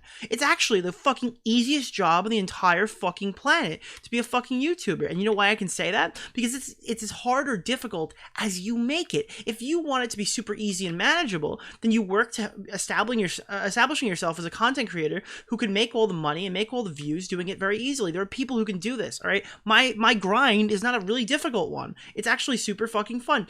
But sometimes the job kind of sucks. Sometimes some people lie about you and make up some stuff, or sometimes you get mean hate comments, and sometimes people will be like, you're gay, or you're fat, or you're a fucking, or you speak really slowly. Okay? And in times like that, it could be easy to get carried away and be like, God, the whole internet hates me. But then just remember that the people that you're getting on stream to tell this to, like, oh my God, it's so hard. My life is so hard. Can you donate to me? All those people are commuting to their shitty jobs with their terrible bosses, having to work with horrible people. And you're sitting here being like, oh, but someone just called me short today, and I got my video demonetized today, which means I didn't make $500 for reposting last night's stream. So it was really hard for me to do that, and I'm like really stressed out right now about my monthly revenue that's coming, and tax season's coming up, and YouTube doesn't withhold, and I have to pay $5,500 because I didn't budget accordingly, and it's like totally my fault. And then everyone's listening to you and be like, who the fuck is this? My life is way harder than this guy. I don't empathize with him at all. That's the reality of it. That's the reality of it. Nobody cares. What are you talking about? You're really fucking privileged that you get to do this. Like, what do you, I mean, like, come on, bro. Like, that's the grim reality of it, is that my worst day on YouTube is like better than a lot of other people, and I'm super fucking lucky to have that. And all of these people are. And there are people who definitely can't handle the level of vitriol they get on the site. And some people definitely get it harder than others. But if you don't want to be known as the plagiarist guy in a community that likes to like really purity test, the lefties really fucking purity test, you could probably get away with being a plagiarist on this community. Even after a video like that, you probably could get away with it. But you couldn't over there. Maybe you shouldn't have plagiarized. Oh, maybe you should have considered how people would look at your content when they know you didn't make it, and that you stole it. Maybe you should have thought of that while you were cashing those paychecks of other people's work. Now, do I think that he deserves all of the hate and criticism he got? No. I mean, I could demonstrate that. I didn't care to cover it. But those people did. The people who paid him cared about it. Now, you could go and you could make the Minecraft money. You could change yourself. You could pretend that your past doesn't matter. I could turn around and become a Minecraft YouTuber tomorrow with a completely different name. But the day that somebody pulls up Ultimate Rape Review and sends it to my audience, my new audience of the teenagers that make up millionaire money. Okay, if you go to Minecraft, you can make millionaire money. And I'm talking by the month. Okay, those people can make enough. So they're set for the rest of their lives by the time they hit 26 years old. Okay, if you want to do that and you want longevity and you want to be a celebrity, but you have a rough past, you can take that risk. But when they find out, you're going to lose everything. All of it. It's all gone. It goes away really quickly. You have to pick what audience you... Why do you think that I hang around in an edgy sphere? And I hang off that edge, and I sit here and I say slurs, and I make jokes like this and stuff, because I want to cultivate an audience that has my sense of humor. I don't hide it from you. I don't hide who I am from you. I tell you who I am. And I attract people like that. Now, I probably could be bigger if I lied or I pretended I'm someone that I'm not, but I'm brute forcing YouTube my own way. I'm building an audience of people who like me. So now when you find out who I am is actually me, you know what you signed up for. That's the fucking gimmick. You want to... Oh, Nick, what do I do to become a successful YouTuber? Go be a successful YouTuber. Go be yourself. If they don't like you, you're fucked. Because you're going to end up being somebody who makes shit they don't even like.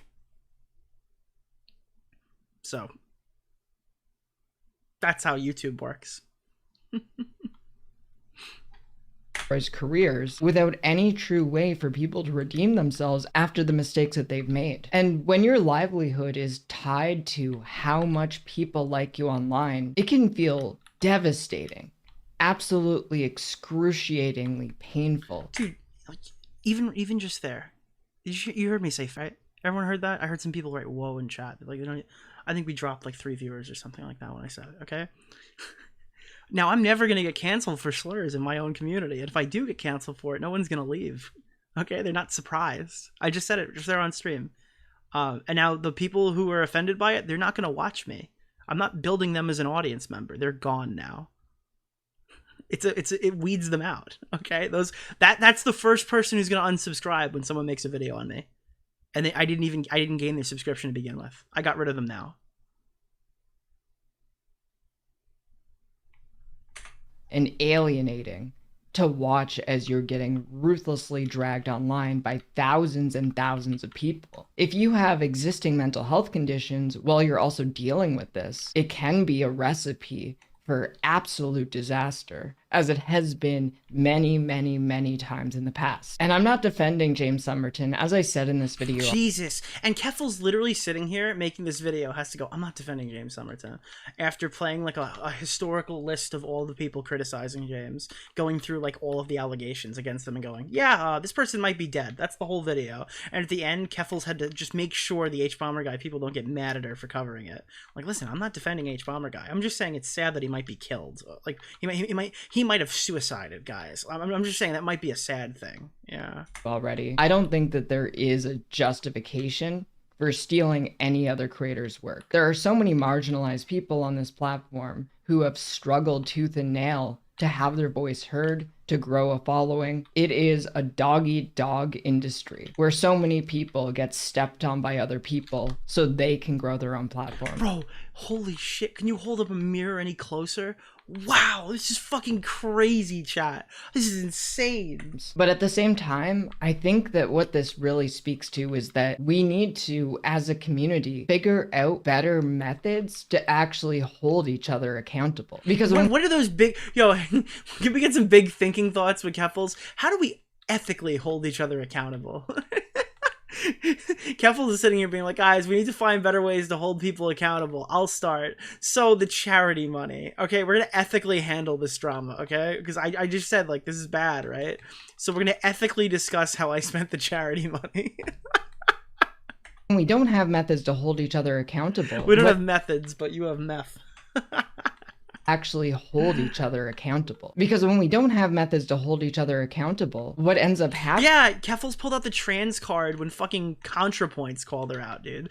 Keffals literally revoked the trans status of ContraPoints like 2 weeks ago. Isn't that crazy? Like, we're talking about this right now as if that didn't just happen. Keffals literally just started... Dude, Keffals got slighted by ContraPoints and was like, didn't you have fucking an Epstein-list wife in your house?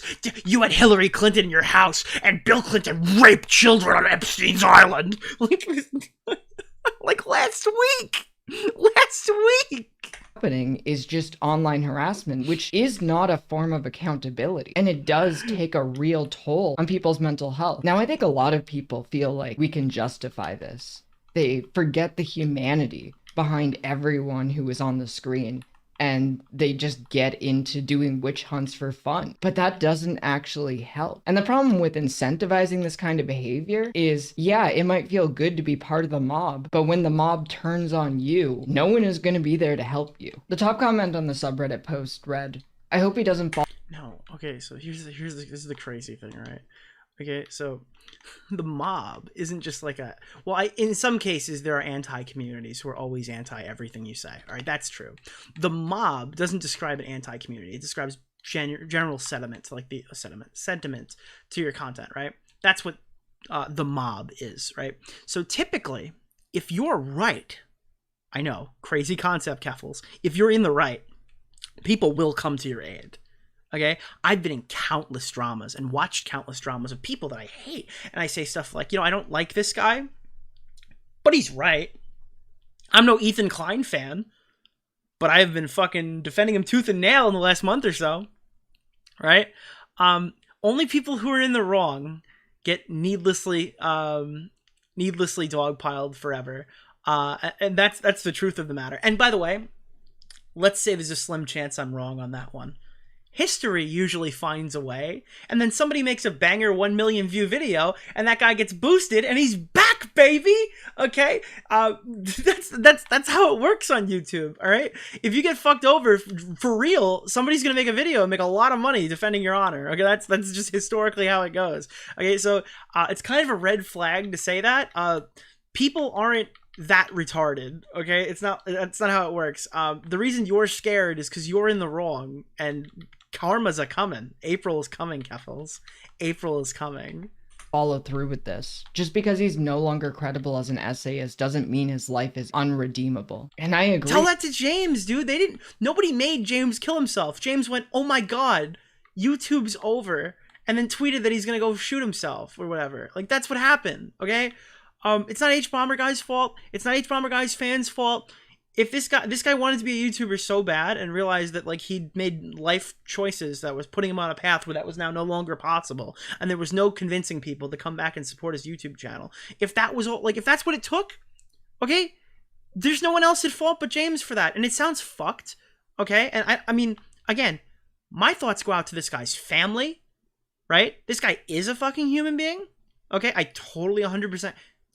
But you can't just start throwing, oh my god, you wrote one too many Reddit posts and now he's dead. Okay, because the grim reality of it is this doesn't start with your Reddit post. It doesn't start with, it doesn't even start with H-Bomber Guy. you should be allowed to call out plagiarism online. Because you should be. You should be allowed to call out rape online. You should be allowed to call out pedophiles online. And you shouldn't have to be like, well, if they kill themselves, how will that make everyone feel? Because that doesn't matter in the reality of it. The reality of it is you're allowed to hold people accountable for things that they do. And however they choose to make their life decisions from that point on is their own prerogative. That's on them. But even people I hate, even people I don't like, even people I don't know, they're not responsible for other people making extremely rash, sad decisions. He obviously messed up. Maybe he can come back one day. If he continues to show that he is truly... Keep in mind, Keffals is saying maybe he can come back one day and titled this video, James Somerton is dead, or something. Like, literally confirming that James was dead for clickbait. Sorry, if he's willing to make amends with all of the people he's hurt, if he's willing to accept... Yeah, you can't expect too much from Keffals. Yeah, Keffals still claims that Kiwi Farms is down, I think. I don't think she's even conceded that it's back up yet. Maybe she did. Actually, did she in the convo with me? I don't remember. Maybe. That not everyone is going to trust him anymore. But it really does make me have hope. Seeing people actually have empathy for him, even though they don't like him and they think that he betrayed the trust of an entire community. We all need to strive to be like that. We all need to show compassion, even to people we don't think deserve it. This is truly one of the most hopeful and humanizing thing I've seen on the internet, because so often it feels like we have lost all of our humanity in the ways that we treat each other. McSkillet moment! Fuck. McSkillet! Oh, god damn it. Alright, can you turn... Fucking let me hit you. McSkillet! Oh, god.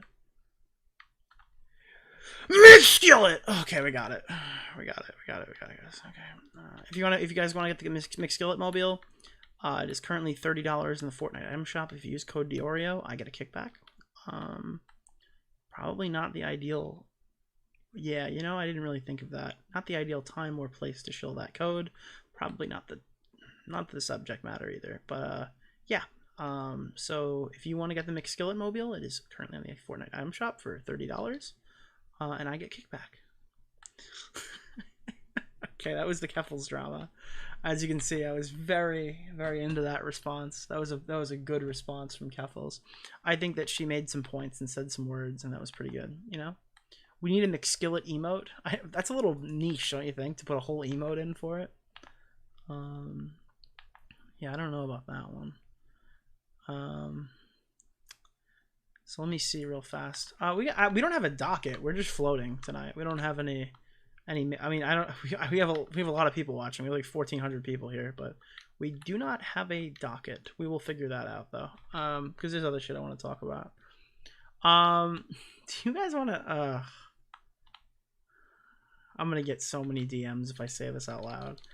Do you guys want to talk? You guys want to do a quick review of the D-Max drama? Do you guys want to hear about some really stupid niche internet commentary lore drama, or do you guys not care? Oh, there's a lot of yeses. Who is D-Max? Oh no.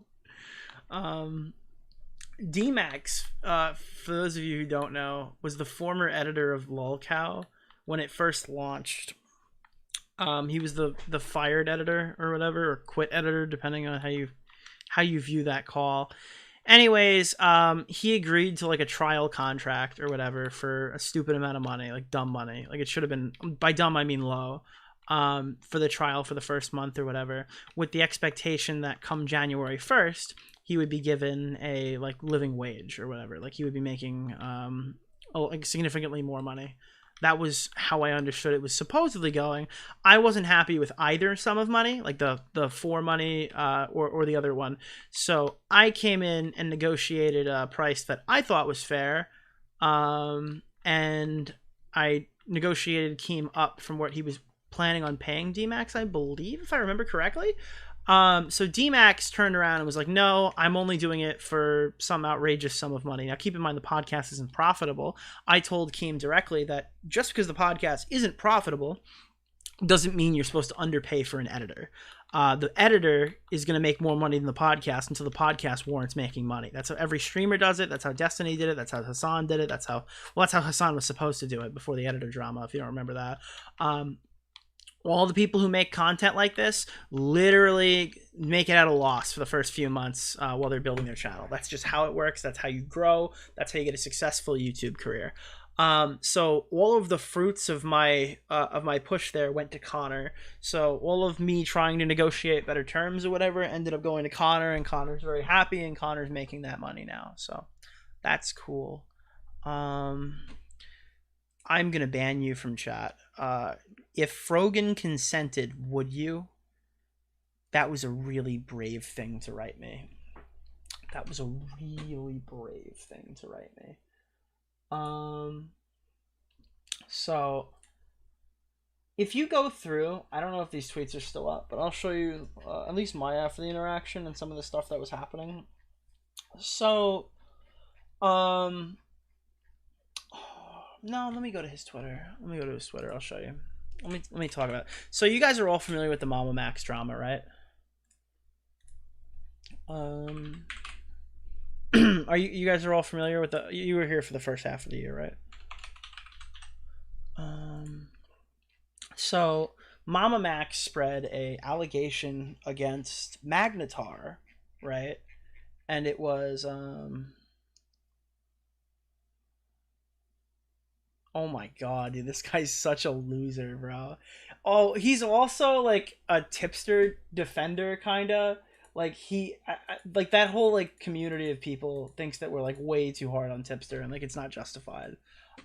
So he keeps tweeting stuff like this. Look at this. Actually, I think I tweeted this screenshot out. I think this was mine, right? Or I stole this from somebody. I posted this one. Look at how fucking terrible this response is. Like someone sent this to Tipster, or like the Mr. Potato Head meme, and Tipster's like, "That guy's kind of handsome. Can I get his number?" And this fucking guy, D-Max's responses like this might appear to be cope, or maybe is it self-awareness? Either way, I like the version of Tipster that can take a joke. Like, yo, get the fuck out of here, dude. You're retarded. Like, that's more than glass half full, my guy. That's more than glass half full. That's like adding context. Where were we? Where is this lore? That's also the Riveter fellow. Yeah. It's like old Tipster. That's Tipster 2. They made Tipster 2. If Tipster was so good, why is there not Tipster 2? Here. Is this it? No. How much? Jesus Christ. Deleting the previous... okay. What the fuck is happening? How much did he tweet about this? This is the subtweet. Which, by the way, 100% was a subtweet. Jesus Christ. It's coming. It's a coming. Unless he deleted it, then I'm just scrolling endlessly for no reason. March 3rd. No, I think we're back. Did he delete it? Oh, man. Am I, like, retarded? Alright, well, I'm looking for these. Hold on.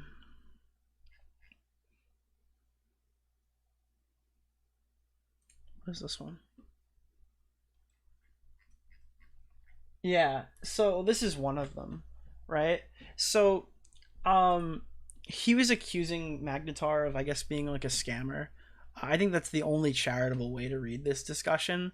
So Magnitar raised $4,862 because he wanted to sue Mama Max. Mama Max made an unvetted allegation of predatory behavior, called him a pedophile on multiple occasions. When he was confronted on the issue, he was more concerned about like whether he was legally allowed to say what he said without being held responsible for it than the actual claim that was completely unverifiable with absolutely no evidence. Now, literally anyone hearing that, I would assume would be sympathetic to Magnitar, which is like a really easy, like you don't have to stretch to be sympathetic to a guy who went through something like that. And most people are. So he put out a GoFundMe. It was a go get funding thing. I don't know if I can open this. Is this one of them that shows your fucking... address. I think GoFundMe does that, right? No. Yeah. So here. He put up a hold Max accountable thing. If you see it had $5, that's not how much it had in it, and that's a really unfortunate part of this. But he needed 30K to sue somebody, and that would have been where he would actually take the money. The ideal amount he was looking for was about 50,000, right? Supposedly he used the Go Get funding site because they take less of a percentage. So you lose the GoFundMe name, which most people are, like comfortable using, but you get a higher, like the money that you receive goes more towards the cause that you're donating to. That's why he supposedly used this site. Anyways, he ended up raising about $4,000 of this, and unfortunately he panic refunded it because a bunch of glup shitto who mega lols started just getting on his ass for, in my opinion, no real justifiable reason. I mean, this guy has given zero indication that he is a scammer. Now, if he's gonna run off with the money, sure, I'll criticize him. If he runs off with the fucking money, come fucking whatever the hell he ends up deciding to shut this thing down. One of the criticisms was he had no end date. Fair criticism. Magnitar goes out and makes an end date, and he goes, if it's not done by October, I'll refund all the money. And that wasn't played as a, oh, okay, thank you, Magnitar, I appreciate you being a bit more forthcoming about it. It was played as a gotcha, like, ooh, I told you he's being shady. See, he just changed that and added an end date just now. Maybe I'm like an asshole, but I don't think the average donor is a retarded child. I think that they're all aware that they're claiming this is for legal fees. And if it's not reached, they'll get it back or not get it back. I think they know they're doing that, taking the risk. Again, though, if he started spending it on streaming equipment, or he was like a known scammer or something like that, I would be treating this very differently. But he has given no indication at all whatsoever that he would be scamming fucking anybody. So you get tweets like these going, how is the refund going to work? You've said that you don't even want this to go to trial. Go Get Funding is not responsible for issuing refunds or whatever. Well, it worked because he refunded all the money. So if you go to the actual page now, it's got $5 on there. I guess that might have gone after, or I don't know. He scammed that $5. Very unfortunate, but reality is that he did scam. He scammed $5. Thank you so much for the memberships, by the way. 10 memberships, Confusing Opinion. I appreciate it. So I just thought this was needless and gay. There were like a lot of fucking comments about this that I thought were cringe. Let me see if I can pull up some of this, because I don't know where the fuck it is. I mean, I just kind of brushed it off initially, right?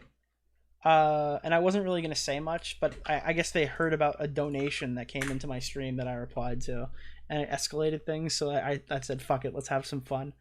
Let me see. Latest. There's one. There's one. Yeah, so he started, like, did he delete all of his tweets? If he did, I have them.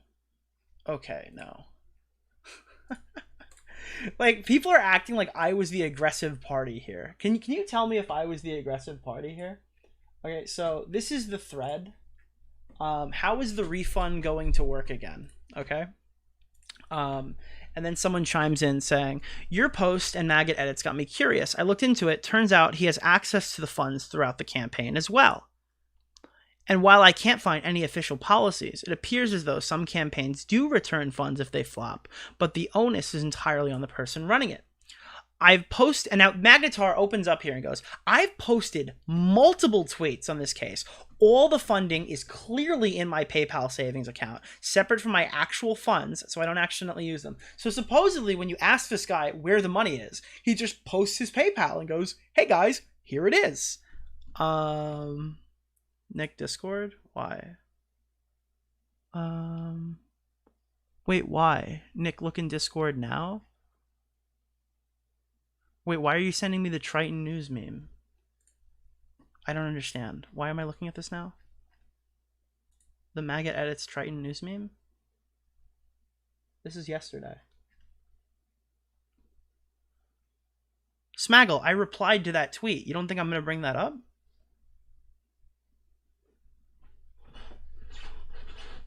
I'm confused. All right, we're going to keep going. So we have, so apparently if you ask him, he'll just show you how much money's there, right? Some people have asked, what is this? Here. This is a longer post. Some people have asked why they're required to leave an email address. I'm not bullshitting when I say I'll refund every single person in donations if it times out. I have not secured enough funding, donos plus my own money, to feel confident moving forward. If there are any issues with refunds, I need a way to communicate with the donors to ensure they get 100% of their money back.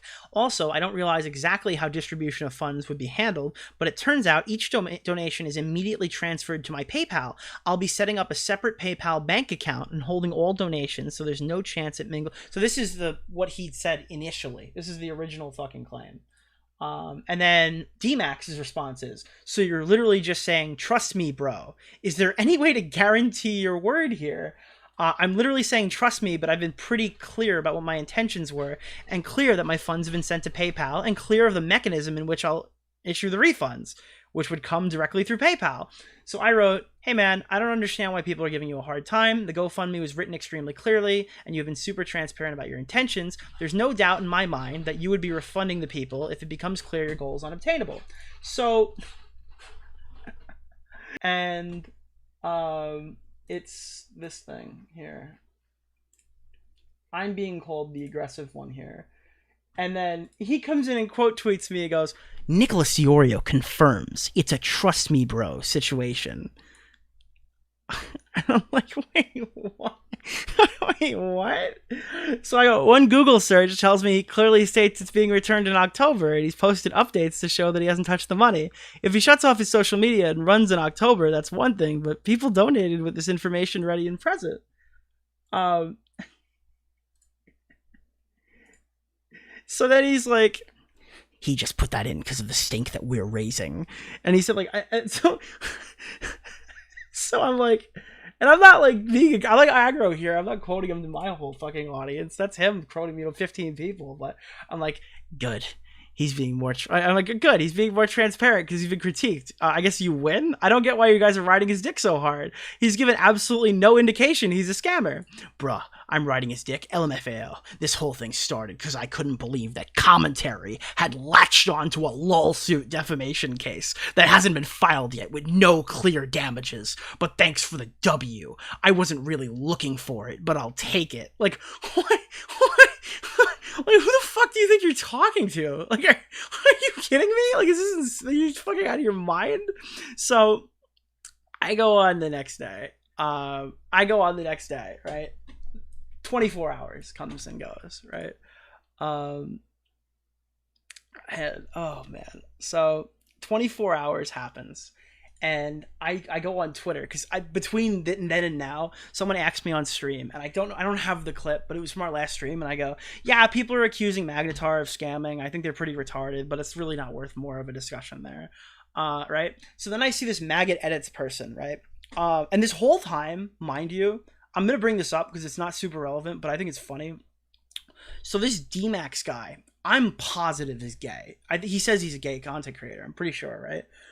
So he's dating Maggot Edits, a woman, so I'm really not sure of the mechanics there. I'm not judging anyone, but that confused me. I was unaware, okay, that they're dating, which apparently pissed everybody off when I started joking about it. But so the Maggot Edits person is like attacking somebody named Triton News, which I'm pretty sure is like an A-log that hates me. I'm 99% sure this person fucking hates me. But, so then this person tweets out, the D-Max and Riveter and their friends have claimed that Magnitar is a scammer, and he's going to just run off with the money. Do you agree? Yes, they are correct, or no, they're retarded. And then, this is like the craziest thing I've ever seen. Riveter goes, can you please show me where D-Max ever said he was a scammer? Chat, like, chat, did they get amnesia? What was the implication of all of that stuff we just read? Can you show me one place where D-Max said that he was a scammer? What the fuck what are you talking about? That's like all of the messages. Like, and at this point, my brain broke. I'm reading this, and I'll show you in a second why I was even more angered in this exact moment. But Lord Triton goes, that's what DeOrio claimed, and I heard Badwick talk about apologies if I got anything wrong. I never said anything, and I'm pretty sure that D-Max didn't either. This is where it came from, and that's the clip of me. Raffle, is that your source? And it's like a clip of me from like a guy, Elote Man or something. Apparently they had issues with Magnitar suing Mama Max, and allegedly, according to DeOrio, they called him a scammer. Riveter claims it never happened. River, I don't know where you get your information, but it's not true. So Tipster2 responded by saying like it's a total lie, right? Like, this just never happened. Dude, they just wiped the records clean. But they didn't even delete their tweets. They just lied. So, Maggot Edits comes in here and goes, you're calling yourself Triton News, but didn't bother to look up the tweets? Like, oh fuck, guys. Triton News is getting... Dude, Triton News' credibility is coming to question, chat. By the way, they have an issue with Magnitar suing Mama Max. It's blatantly untrue. And to clarify, there is no active lawsuit taking place. Nothing has been filed with the courts as of yet. Okay, so keep in mind. Look at this. They have an issue with Magnitar suing Mama Max. That is blatantly untrue, okay? They have an issue with Magnitar suing Mama Max. That is blatantly untrue. Okay, chat? Ready for this one? So I wrote, why are you guys such degenerate cry bullies? At least nut up and defend your fucking arguments. This is so pathetic. So look at this, right? They have an issue with Magnitar suing Mama Max. It is blatantly untrue. Here's every time that D-Max referred to it as a fucking lawsuit. Bruh, I'm riding his dick. This whole thing started because I couldn't believe that the commentary had latched onto a lawsuit defamation case that hadn't been filed yet with no clear damage. But thanks for the W. Wasn't really what I was looking for. There's not even a debate. He could put whatever fundraiser he wanted up. He could sue anyone he wants for whatever. It's just weird to me that a lawsuit over defamation with no clear damages is taken seriously in commentary. It's a lawsuit. I can't believe anyone fell for it. He said on K-Huck, in an ideal world, he wouldn't even go to trial. He just wants an apology. Nothing is filed. It's a bit strange that commentary has latched onto a clear lawsuit of defamation of all things. Usually, defamation cases are laughed out of commentary. He's like comparing this, again, I'm going to add some words here because the only thing I can think of is Keffals and Deji. When Keffals was sued into silence over something he quite literally didn't do. Deji took advantage of the UK's legal system to silence somebody because he botted his subscribers. Okay, that's why we left that out of... Because he won. Because he took advantage of cringe UK law to take advantage of Kavos. Big millionaire attacking a small fry. You know, that's why we brought that up. That was the whole fucking point. Dude, this is like when Destiny says that all of these DGG orbiters and shit are just taking his opinions, but they don't know how they create... They don't understand the framework. I heard Nick say that defamation suits are lawsuits before, but I don't know why he said that. So I'm just going to repeat it. And then when you talk to these people, they have no fucking clue what they're talking about because they're not intelligent.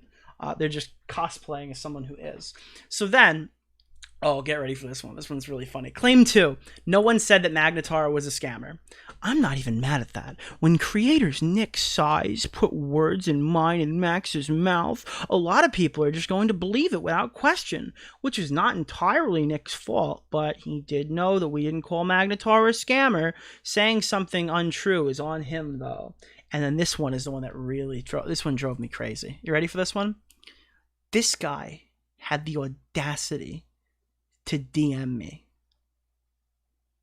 He had the audacity to write me privately and say, I'm not sure how this is a thing, but can you clarify where I or D-Max said that Magnitar was scamming? I know I haven't said anything about it, and I don't recall D-Max saying anything like that either. Tipster2 goes in my DMs and writes me like I'm fucking retarded. Okay? I'm not one of your stupid friends. I'm not some retarded commentary orbiter, 30 years old, who's never made anything. You know me. We've talked before. You know I'm not that stupid, bro. You guys went on for like 3 days aggressively insinuating that Magnitar was a fucking scammer. And then you're playing word games with me like, well, he never said the word scamming. I literally said the word scamming to D-Max and he didn't even correct me, all right? But you guys literally were just accusing him of fucking scamming. That's absolutely what you were doing. I mean, like, look at some of these fucking tweets. Every time people defended him, he's just like, oh, trust me, bro type situation. Like, what are you talking about? What is the insinuation in any of these messages? Like, how's that refund gonna work again, big guy? Like, what? Are you kidding me? Are you? Am I supposed to be fucking stupid here? So then Riveter starts DMing people in commentary, being like, "Listen, I gotta be honest with you. I think I'm gonna be stepping away from the community pretty soon.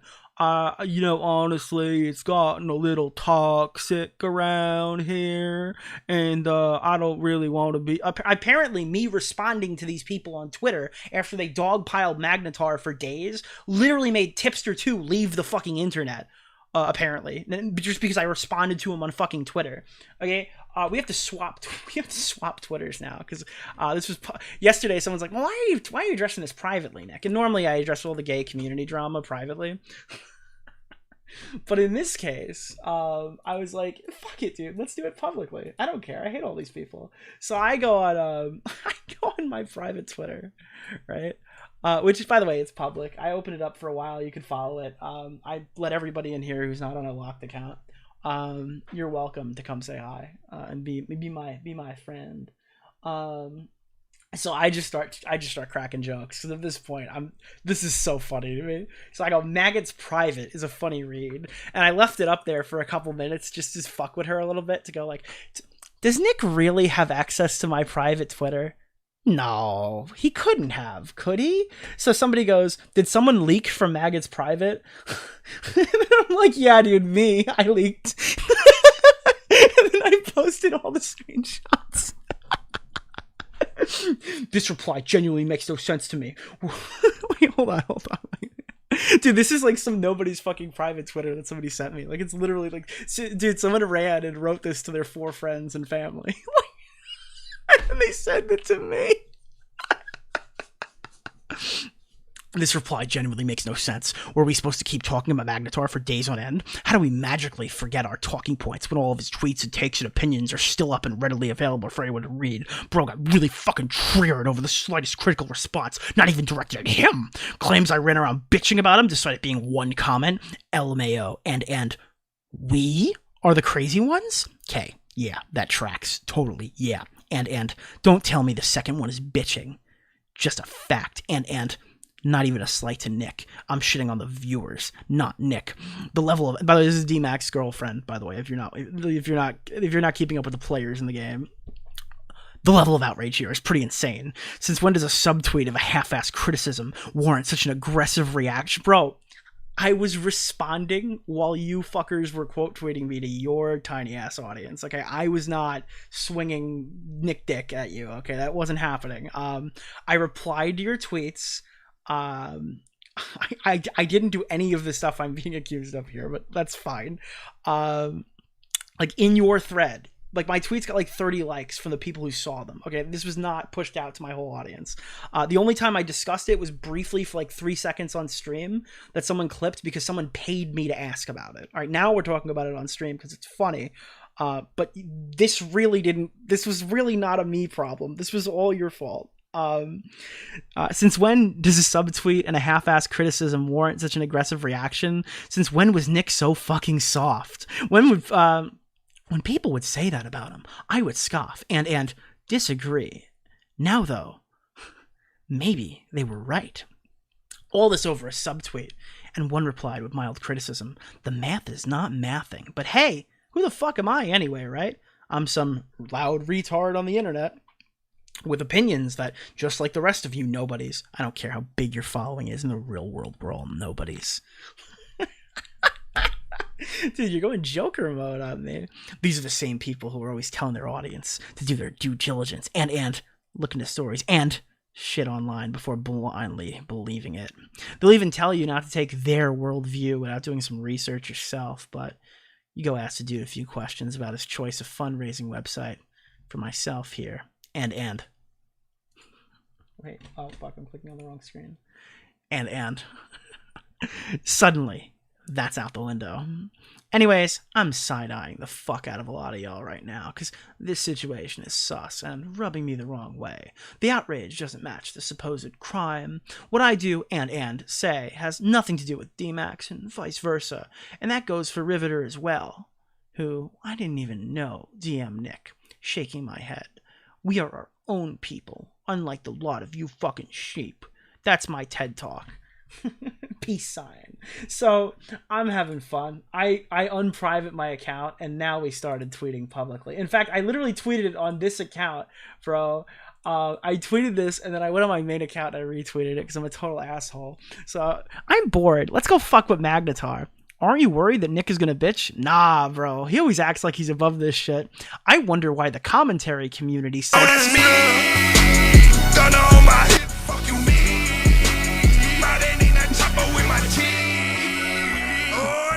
Boy, see, you've done it now. You are fucked. Oh, that's me.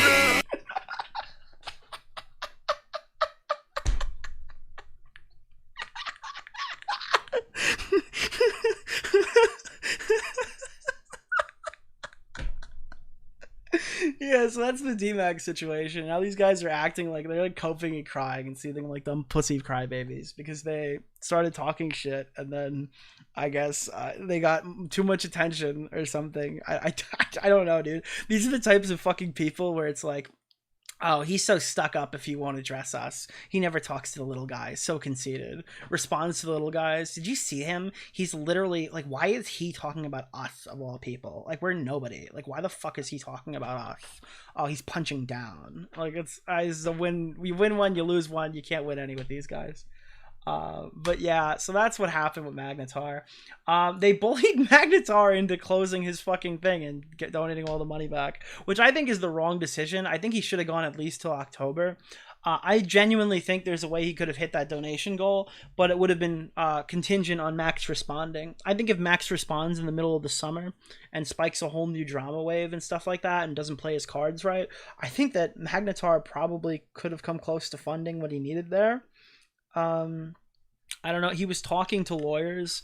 I don't know how a defamation case would work. I don't claim to be a fucking lawyer. I don't know if defamation is the right way to go about it. I know there's statute of limitations and stuff like that, but I believe that if he spoke to a lawyer and they were saying that they had some kind of case or something, I mean, good luck to them. I do think that he should get some kind of justice, be it civilly or socially, but who the fuck am I to ask? It's kind of a sad thing that he's not gonna even test the waters on that, because a bunch of glup shitto who mega lols and Tipster 2 came out and started bitching about it and raising a bunch of fucking so there's no clear way the money is gonna. I mean, yeah, he's pretty fucking clear about how it was gonna be handled. I mean, if you read the donation thing, you know that if he doesn't hit the goal, he's gonna give it back. You asked him to put a date in, he put a date in. And then after he put the data in, you're like, so it's still a trust me bro type situation. Yeah. I mean, and then people had the audacity to write me and they're like, Nick, you keep asking where the Keffals money is. All right, let me give you a huge spoiler alert, okay? I say that about Keffals because I think the money's already gone. I know, okay? I know that some of you guys aren't, like, retarded, and you get what I'm saying when I say stuff like that. I think she spent it. That's why I'm saying it. That's why I'm so comfortable making that claim. Because I think she spent most of the money, if not all of it. That's why I'm saying that. I'm not saying that because I'm just asking questions. I think her money is gone. You got it? Do you understand? Does that jive? Can we adopt those talking points next, guys? Nick's just asking questions about no. Nick thinks that Keffals took the money and ran and spent it on travel and streaming equipment. Like, yeah, that's what I think happened. I would be shocked, dude. My life would change if Keffals sues the police in the next 2 months, bro. I would. My whole outlook on life would be a lie. Okay, I think that money's long gone. Yeah. So I don't think any of these people are necessarily snakes. I just think they're all retarded. They're retarded adults. These people are close to 30. So yeah. Yeah. The timeline involves her getting 100. It's a fucking travesty that Keffals got 100K and Magnitar only got $4,000. That's the real travesty. Yeah. So that's the lore. I know people really wanted to hear about this. Because whatever. Let me see. We gotta catch up on donos. Where were we? The SpongeBob Xbox. Mr. Fluffyton, $5. I'm sorry, I don't know the lore. Was Keffals a male? Because I'm new to the side of YouTube. Yeah, Keffals is trans. Strictly Patrick, $5. Imagine being Keffals thinking porn is going to be your breakout career. That was something that Keffals did, yes. Teddy, $20. Big dono. Big dono. Thank you. Thank you very much, Teddy. Best response for being called a plagiarist is to make a video response plagiarizing another YouTuber's response to being called a plagiarist. Yes. That would be good. Somebody, one gifted. Thank you. SLK20 from Zaint. Your impressions are hilarious. Bought with Keffals Coke money. Thank you. 10 from Teddy. I'm not defending Nick's use of the F-slur, but it was pretty based. Strictly Patrick, $5. Keffals got 1-starred for faking farts. I call BS. No way anyone with this personality could fake a fart. Mad Max, $2. Life is about survival of the fittest. Wah. Somebody, $5. Keffals, if you don't vote for me, you ain't trans. Yeah, literally the Joe Biden of trans. Assistant Sailor Sam. Nobody attempts because of online drama. It's more likely something else was going on. I mean, I believe... No, I disagree with you. I think that if you fuck your life up so badly and you have nowhere to go, I totally think that there are people who kill themselves for that reason. I 100% think that. Transmaggle, $5. I hope Camden Gerard. Oh, okay, I'm not gonna read that one, but thank you. Toon Dog, $5. As a truck driver, thanks for keeping me up while driving at night with the videos and streams, Nick. Oh, yo, happy to help, brother. Dude. I don't mean to Homelander, but you are the real hero. Okay, your life is immensely harder than mine. Thank you for enjoying my content. The Confusing Opinion, $2. TDD. What is TDD? Total DMAX. Oh fuck. Transmaggle, $5. Isn't this the dude who called Keemstar the N-word? No. 10 gifted members from Confusing Opinion. $10 from somebody. Nobody wants to go to court. Court cases are long, stressful, expensive procedures. Magnitar is not wanting to go through that. Isn't the gotcha they think it is? 100%, yeah. Oh, in my ideal world, I want to spend hundreds of thousands of dollars on a defamation case. I said nobody ever. Brooke A, $5. I don't understand how you as a person can be happy while living your life, assuming every other person is a scammer. Yeah, I don't know. Yeah. Autistic BBC Twink Rapist, $2. DMAX Leviathans are coming for you. Pizza Slings, new membership. Brandon Gutierrez, $5. Papa Riveter got dementia. Zach42 Pet. Tipster 2 got dementia. Zach42 Pet became a member. If only Gerard the Completionist Davis donated the money, Pete Bob might have not gotten dementia. What's going on, bro? What's going on? Why are all these about dementia? Ulysses Spiv, $5. Based Oreo, putting in all the work again. What a giga chat, am I right? Yo, new video coming, let's go. Brooke A, membership. That's a lie. I've tried to get that on Twitter. Fuck Chino, $2. Is this Ultimate Suicide review? I mean, it was. I just watched D-Mac's career blow his brains out. Frenchie is Fry, $2. Love you, Nicholas DeOrio. Thank you. Filthy Robbie, $5. I mean, I'm going to be honest. D-Max's career suicide he pulled off today is probably the only death that'll happen from anyone I talked about in the stream. I still genuinely believe Somerton's going to come up alive in the next 24 hours. Frenchiest Fry, $2. Love you, Nicholas. I read that one. Filthy Robbie, $5. I'm listening to these streams with my 6-month-old. I wonder if this will give her autism down the line. Well, so far, I haven't been hit yet, but if I get autism, I'll be the first to let you know, because I hear that shit's contagious. CEB Applejack 59, $5. Overnight security guard supervisor who watches your content getting through the night. Thank you, Nick, from New York City, Washington Heights. Hell yeah, fellow New York brother. Watch the Rangers, bro. Big trade deadline coming, but I'm glad that you're enjoying it. Yeah. Security guard supervisor. Oh yeah. I got a couple friends who do oh god, you know, I probably shouldn't be talking about my friends' jobs. Never mind. Nick just forgot he was on stream there for a second. Just thought he was talking to somebody. Jesus. Do you support Dumpy Nation? Hell yeah, Toki. Thanks for the 2. But yeah, that's that. What else is going on in the ether tonight? Let's get back to gaming. If you got any questions for me, feel free to at me in the chat. I'll read them from there. If you get the at, it's orange and I can read it just for fun. Nick, I want to warn you that Bunty King is pretending to be you on Twitter. Thank you for the 10, Teddy. I'll keep my eyes open. But Nick, you're talking to 1,500 of your closest friends and family. Yes, I am. I am. That is very true. Oh, man. Dude, my pinball addiction is crazy, bro. I have been enjoying the fuck out of Jurassic Park, and I told myself I wasn't going to buy it.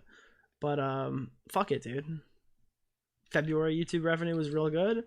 I'm ahead by a lot, and I treated myself, and holy shit, has the entire community been very happy about me getting this pinball machine, because I feel like I haven't even been playing it the most, which is crazy. But I gotta say, if you get a pinball machine, listen, I have the 2 now. One by Brian Eddy, really famous pinball designer, but one by Keith Elwin, and that is a name you should trust. If you find any machine by Keith Elwood in the wild, you should play it, because damn, man's got some good flow. Jurassic Park is a really fun fucking game, and I got a Jaws-sized hole in my heart that Keith Elwin can fill. So that's probably going to be my end of the year gift to myself if I'm still in a pinball mood by then. Yeah, and before we get on that, I just want to say one more thing on all that drama we just covered. This is like my big thing, is I probably wouldn't have gotten so angry if everyone didn't pretend to have like fucking amnesia. I felt so like insulted that after 3 days of aggressively going after this guy, all of them just went on Twitter and they're like, yeah, you're lying on my name. Why did you say that I called him a scammer? I didn't explicitly use those words, Nick. It's just like, how retarded do you think I am? Are you fucking kidding? Like, how dare you? Are you serious? Like, I can show this to anybody. I can show this to 1,500 people and every single person will agree with me. Okay, bro? This is what you were doing. Like, what are you talking about? But yeah, that's yeah, it's just insane. That's crazy. Yeah, it was insulting. Pull this up. Let me see. I gotta pre-screen it, Goblin. What do we got here?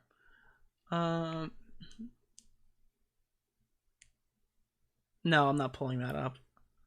I guess Maggot used to date Ghosty, who lied about his mom killing her. Like, her mom died. Ghosty lied about his mom dying, and apparently Maggot used to date that person. I don't know how that's super relevant, but it's funny, so I'll say it, but I'm not going to pull it up. Icarus Bath, why are you gay? All right, bro. I am as straight as they come, okay? Did you see Medicare's response to H Bomber guy? Yeah, he'll be streaming on Friday. I haven't seen anything else. When's the video coming out? It's going to be in March. I haven't really had a lot of time this week to work on it, I'm going to be honest. I've been slacking a little bit. I took last week off, and I've been catching up on work-related stuff, like actual work, not YouTube work. So it's been a little bit easier to do live streams this week. I've been doing that instead. The March video is coming out, and then the April video is coming. So the April video starts on April 1st, so this video will be out before the end of March. To be honest, it is like sort of evolved a little bit. The Keffals segment has more of a, I guess, value now because of all the shit that's been happening since. It's going to be a long video, man.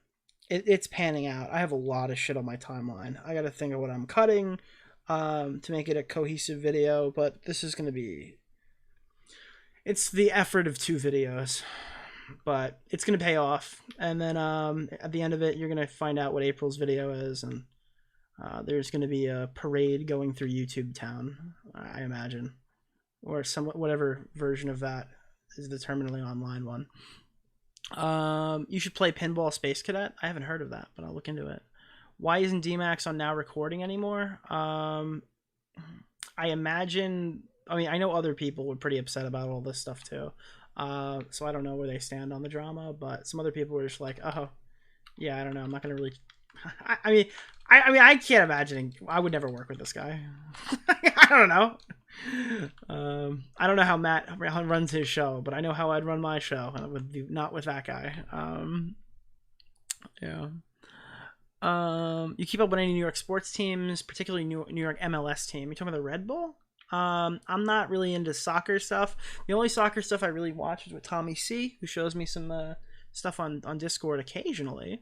But I'm not really into that stuff. I used to be big into baseball growing up. Yeah, I was pretty hyped when the Yankees won the World Series or whatever. I kind of lost touch with baseball after they won, and that was around the time I started playing hockey. Well, not started playing hockey, but I really got into hockey, and I was just all Rangers from there. And that was kind of my passion for the last like 20 years.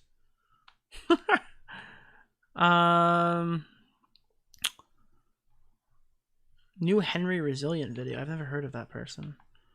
You got me and my buddy into Pinball FX. You know, again, I'm telling you right now, if you're going to play Pinball FX, do not buy tables until they're on sale. Because when they're on sale, they go on sale. You can get a lot for the price of 1 pack. You can get like the whole fucking game for like the price of 2 packs. Because, I mean, those Marvel tables are expensive as fuck. I bought them on PC, but I'm not rebuying them on Xbox. So it's like $30, $40 or whatever to rebuy all the Marvel and Star Wars shit. But you can get the smaller pack with the Mandalorian and the Stormtrooper one. And Mandalorian's a fun table. I've been having a lot of fun on Jaws, but I don't know if that's just me pretending I'm playing the Stern Machine. Will you build a bridge with Brianna Wu and bond over pinball? So here's the lore with Brianna Wu. She picked a fight with me. I didn't pick a fight with her. Maybe I did. I don't remember how far back it goes. I think I tweeted her one time, like, can you stop making Gamergate your persona? If that's why she hates me, then that's justified. But I didn't start getting tweets from Brianna Wu until she became friends with Tipster. And I speculate that there's some shit going on there. I have a feeling that's what that's about. Very soon, you'll see exactly what Tipster and Keffals think of us. That's what I'll say. They act like they're blameless victims and they've been harassed privately or whatever, but I have it on good authority that they think about us in our spare time pretty much all the time. So, you know, yeah, I have it on good authority. I've seen some stuff, so, and you'll see it too. Not sure if you saw us. Boblax rated you. Oh, fuck, no, I didn't. Oh, thank you so much, Boblax. I really appreciate it. Good man, Boblax. I didn't know I was streaming over you. I'm sorry. That's the thing, is now that I'm on YouTube, I'm so accustomed to not thinking about when other people are streaming that I don't really look anymore, because on Twitch I could just stream whenever and I wasn't taking anyone's audience away.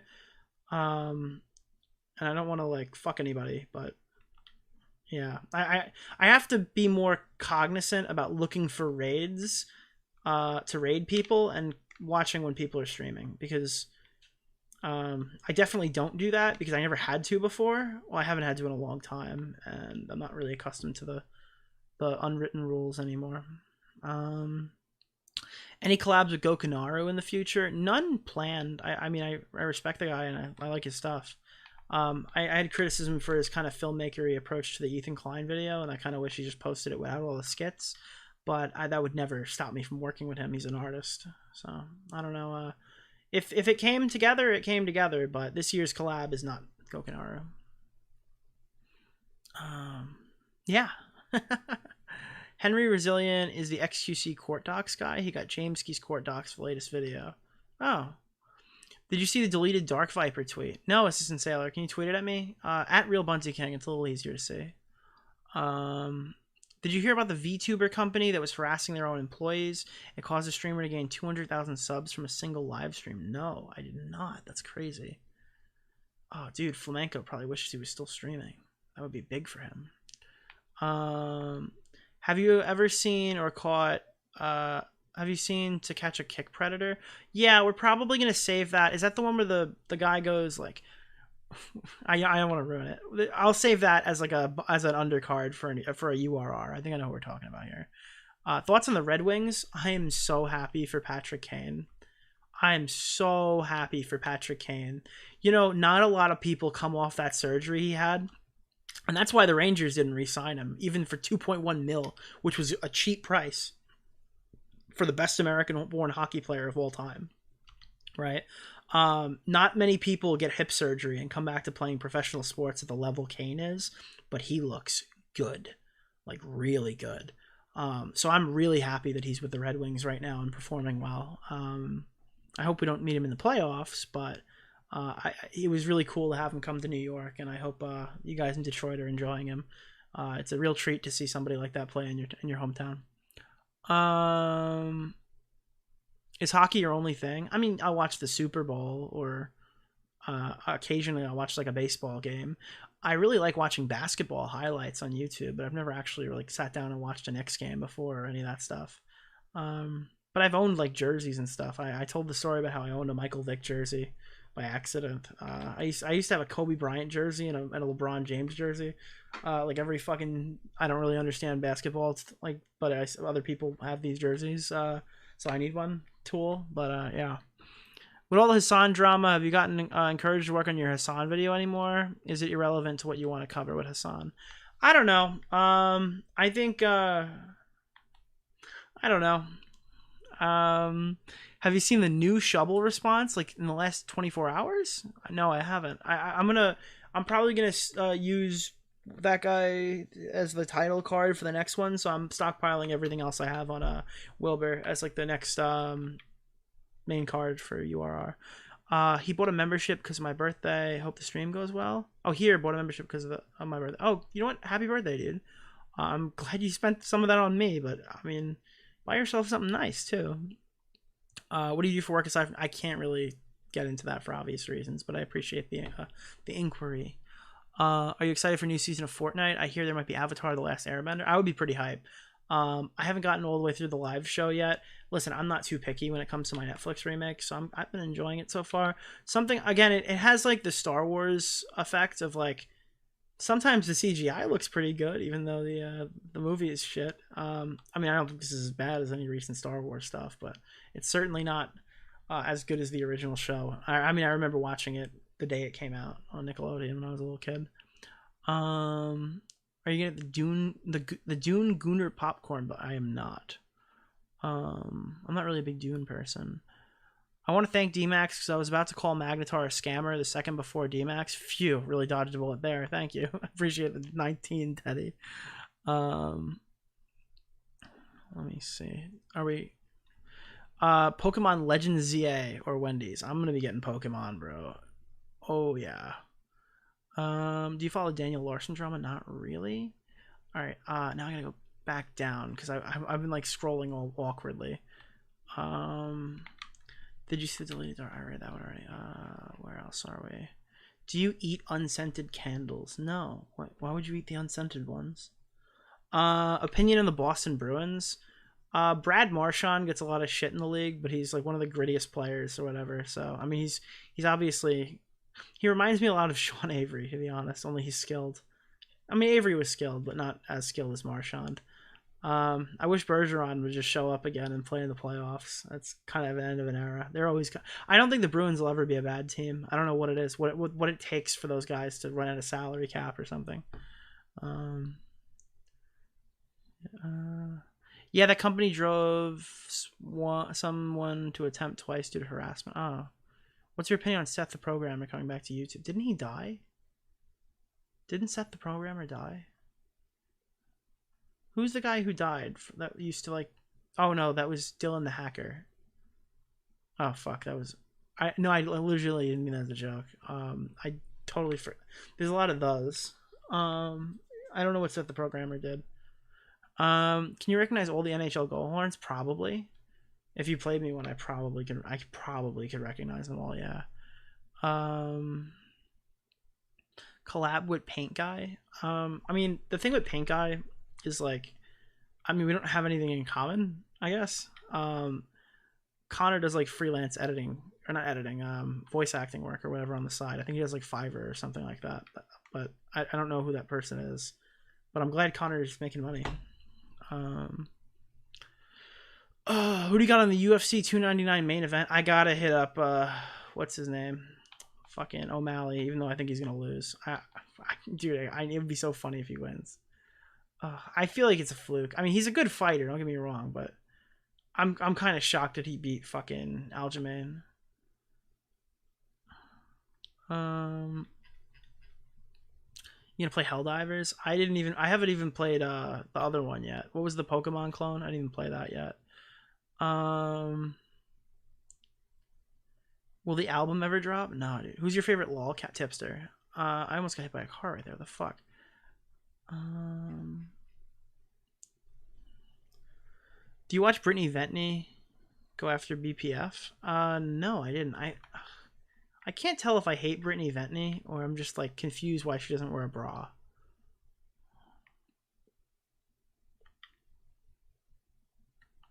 It's one of them.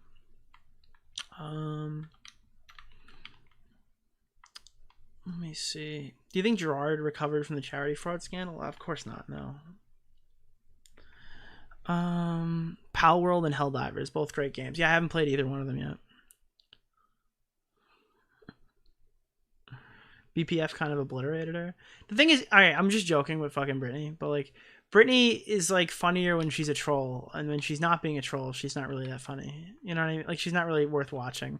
Like, when she calls in and plays ditzy dumbass or whatever and goes on there and just yells and screeches, it's kind of funny. But when she doesn't do that, it's not really very interesting. Thoughts on football? I like watching people punch each other on ice. I'm not really into... Alright guys, set up, second down. Yeah, I don't know. If they took off their helmets and beat the fuck out of each other, I think it'd be a better sport. Speaking of games, what do you think of the Sweet Baby Inc. and the Steam group? I think that's hilarious. You know who made a great video today on that? And I don't ever really like delve into the, I guess, the anti-SJW style of content anymore. But it's hard to argue what Critical Drinker was saying today. There's a reason why that video is blowing up in views. I don't think the problem with Suicide Squad was that the writing room had like woke people on it.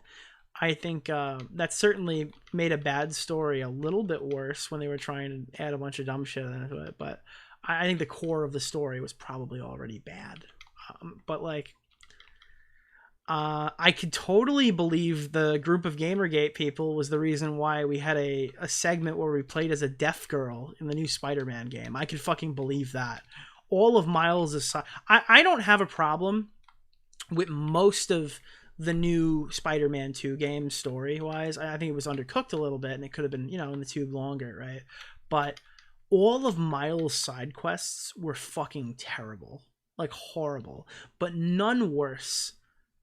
I'm sorry, wait. Howard's Pigeons was a great... Howard's Pigeons were awesome. I loved that mission. It was... I almost brought a tear to my eye, okay? But the mission where you got to... Dude, you know, they're like, really makes you feel like Spider-Man. Makes you feel like Batman. Well, I felt black and gay when I played the black and gay and deaf mission. I mean, I'm not black and gay, I'm black and deaf. Dude, I felt black and deaf when I played as the deaf black girl. Okay. I tweeted that when I was playing the game. Like, I don't have any problem with that. Like, right? But like, could you believe that they tried to pander so hard to like Miles's heritage and stuff like that they accidentally put the Cuban flag in the game? Is that not the most embarrassing shit you've ever heard in your life? Imagine hiring a team of people to make it like in with the times and stuff and talk about like current day shit, right? And in that, you accidentally use the wrong flag.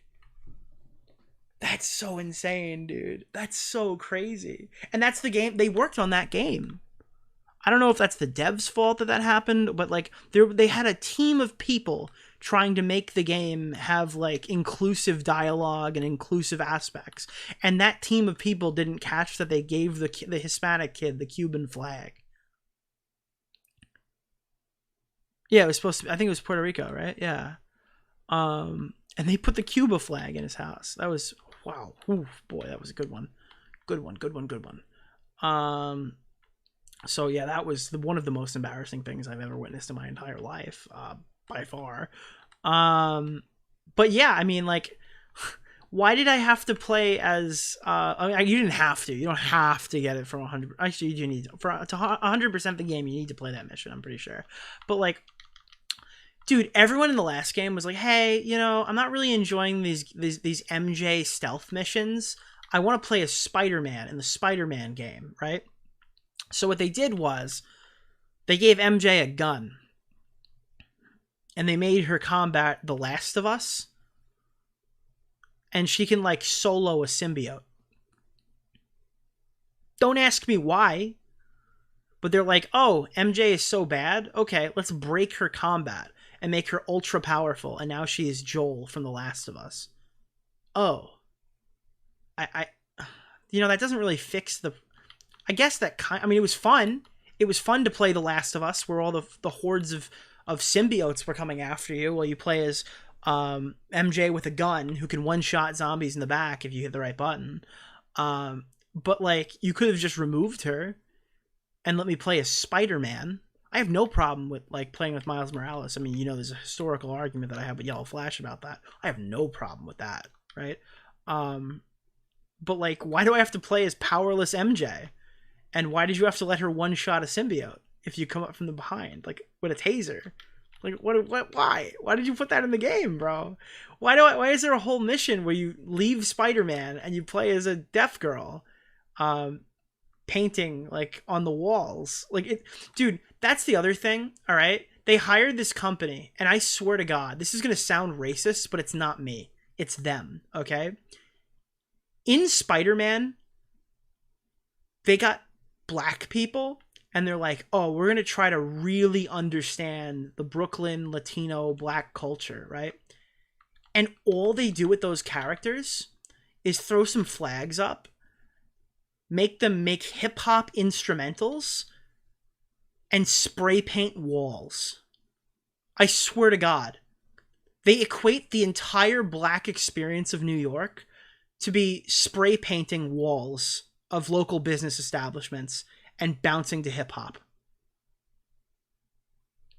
And they had to hire people to tell them, yeah, black people love fucking spray paint and hip hop. It's almost, it's actually fucking embarrassing what they did to this game. So you play as the deaf black girl, and your mission is to spray paint walls. And you have to do the spray paint. Like, you have to, like, hit the button to make the spray paint go on the wall to paint a fucking mural. Nice. It's a real fun gameplay element. Cool. Good one. And then they get on people, right? They ban the person who made the pride flag mod.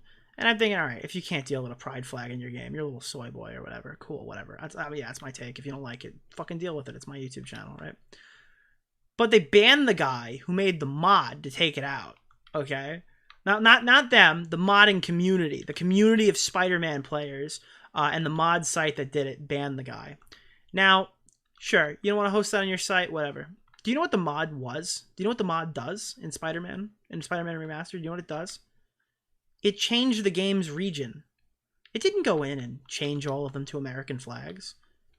Insomniac went in and changed them all to American flags. And you know why? Because they know you can't put a pride flag and sell the game in the Middle East.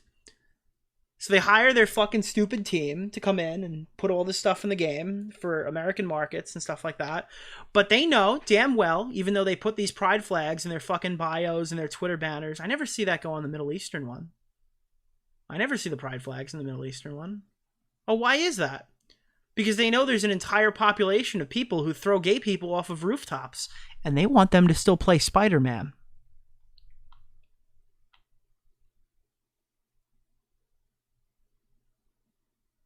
Interesting. Ooh, that's a little crazy. So there's a mod that changes your game to the Middle Eastern version that is banned. You can't use that mod. Created by Insomniac, the Pride Flag removal mod, okay? But because it was called Non-Newtonian New York and it was described as removing pride flags, it's now, you're not allowed to do it, even though it's created by Insomniac, so they can sell their game in a market that they are pandering to, despite going around telling people they're inclusive. Yeah. So that's how the world works, ladies and gentlemen. Yeah. They don't care unless it affects the bottom line. Exactly. Yeah. So that's that. That's Spider-Man. I went on a whole Spider-Man rant because of a donation. Teddy wanted to give you a bit more than $4, buddy. Gave me $5.01. That's pretty based. Worst part of Spider-Man 2 is Miles' final suit. Yeah. So many good suits in that game. Oh, the other Spider-Man 2 thing is that it took till March to get New Game Plus put in the game. That is embarrassing. Brutally embarrassing. What was that, like 4 months, 5 months since the release came out? They couldn't get the patch out. I couldn't. You're stuck with the ugly white suit at the end of the game, and no matter what you change it to, when you symbiote, actually, I don't want to. I'm assuming you guys have played this. I'm so sorry if you haven't, but you can't use the symbiote suit at the end of the game. So they finally, and which means all of your symbiote attacks are white. The seaman suit, yeah, this fucking ugly ass seaman suit. So now they're patching the game to let you put the symbiote back on. I know, crazy feature. They had to make it black, which is nuts. You can't play as a black goop anymore because they forgot to put a toggle in. And it's you get cum. You get to be the cum monster. The cum monster. Lately, talk about tipster. There's not really much tipster to talk about. When you broadcast reincarnation all over Colton's fundraiser stream. Do you remember when I stole Colton's charity stream? That happened. I remember that. What is this? The confusing opinion. Matt Pitt got unfollowed by DMAX, and Riveter followed him. That's what I'm seeing here. All right, kicking him out of the group chat. Riveter's leaving. I guess it's some like community drama that I'm being sent. This is the actual start to the drama. You wanted to show the start? No, Smaggle. I was looking for the start, like the actual like topic. I didn't want to just show me fighting. I wanted to show some of their arguments. I'm shocked they didn't make a Sam Raimi black suit as an alternate suit for the symbiote suit, buddy. They did. Now you can't make it so you can turn into the Sam Raimi suit. But you can use the black Sam Raimi suit. The reason why they didn't do that, right, and they didn't give it the special webbing, is because the Sam Raimi suit in the movies didn't have that. It was just, the webbing was still organic. It was white webbing. So it's technically true to the actual movie to not make it a gooey suit like that, because it's technically not that until it turns into Venom. I mean, there is like the gooey element of it, but it's obviously not the same gooey suit as like when you're actually using the symbiote in the game, right? So I mean, I'm okay with it. I'm not super mad about that, and I understand why it doesn't have black webbing, because it's the it's technically true to the film. Nick, who was the cyborg PNG tuber who had beef with you? Just a robot? Yeah, I think I called that guy, like, I made fun of that guy or whatever, and his editor like chimed in the video and called me fat or something. And now the entire art drama community has gone to hell in a handbasket, and everyone hates them. So I guess I won. I beat out their whole community. What was the turning point for you and Tipster? Would you want to know about when I gave up on Tipster or when I hated Tipster? Is one or the other. I think when he started getting farmed nightly by Salvo, I saw it as kind of an embarrassment, and I didn't want to be like associated with him probably anymore after that. It was too much. Because he would just, we would tell him, hey, you need to stop doing this, and he would go out and he would do something super embarrassing, and everyone would be like, oh, okay, whatever, dude, okay, cool, got it. That was when I was like, all right, this guy's like unsalvageable, let him do what he's doing. I think so when I realized that he was going around bad-mouthing the whole community and entirely... Like, he couldn't just leave. He couldn't just go on his own. He couldn't just leave and do his own thing. He had to kick everybody on the way out. He had to use his leverage as being a content creator, a commentary YouTuber or whatever, so he can have his come to Jesus moment. Like, oh, I didn't realize I was harassing Susie Lou all those years ago or whatever, and painting us in some absurdly uncharitable light or whatever. And just factually untrue, by the way. Factually completely untrue the way he was interacting with that. His video got taken down because he interviewed a fucking lawyer. Okay, we know exactly what happened there, right? But I think when he started blaming us for all of his own shortcomings, like, I didn't make that guy defend Lolly. He's the dumb fuck who injected himself into the situation. And the real killer for me is I DM'd this guy the day that video was made, and he privately assured me that I was not the problem. You, Tommy, Augie, you guys aren't who I'm talking about on Twitter or whatever. And then he goes on stream with Keffals, and suddenly it's our fault. And I was like, oh, got it. Sick. Okay, cool. Yeah, yeah. At that point, I was like, all right, I want to talk about this guy forever. Yeah, I mean, I hold grudges for a long time. That's just me. I don't know if that's a good trait or a bad trait, but it's a good trait on YouTube because usually I can cash those checks. But yeah, I mean, you just look at him and there's just so many things to hate. You can watch him for 5 minutes and find something to make fun of him about.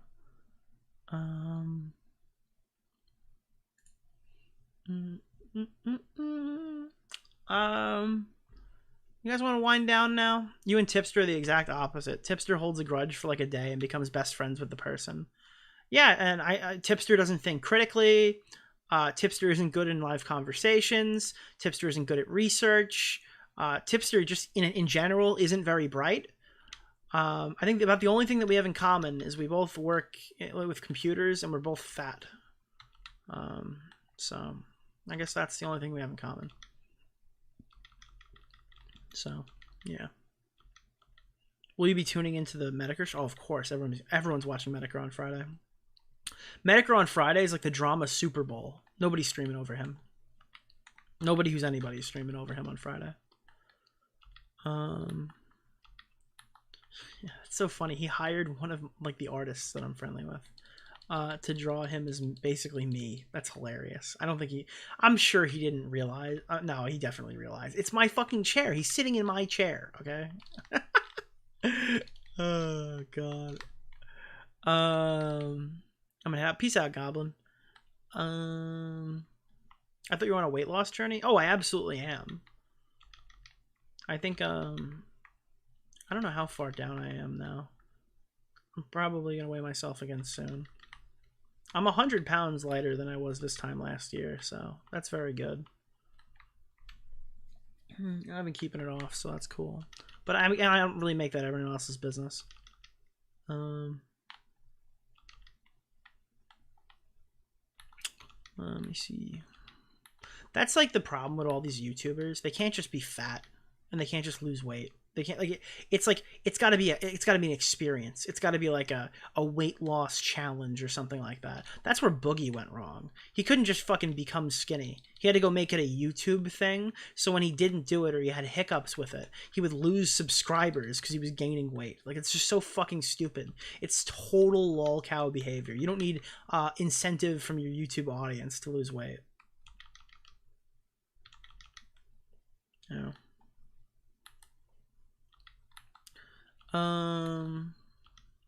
Do you think Larix and Ethan Ralph are gonna finally have a father-son reunion? You know, they kind of... You know? I could see that. I could see that. Could you see that? Yeah. How long we been going, chat? This was just a pretty fun chill stream. I imagine this stream will probably get privated afterwards. I'm probably going to clip out the F slurs so I don't get striked, but I don't disavow them.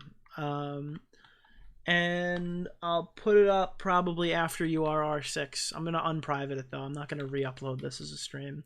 It'll be in the live stream tab of this channel when you're looking for it. So, but it'll be this week once I can get it green. Yeah, that's the play. Usually anything I haven't had a single thing where I ask for manual review and it stays yellow. So I'm pretty sure I can get this green. And if it's not, who cares? It's not like this is a big hitter live stream where we're talking about the big topics. Maybe I'll clip the Keffals segment, but you know, I probably shouldn't. Yeah, that's one of those things. It's like, do I really want to attract a bunch of attention by playing Gangsters Cry while we talk about James Somerton? Do I really want to repost that as a highlight? Or we can just leave the stream up and let people find it on their own. I don't know. Who you got, Poirier? I want fucking Poirier to win. I don't know. I like him. I don't know who's going to win that one. All my favorite people keep losing.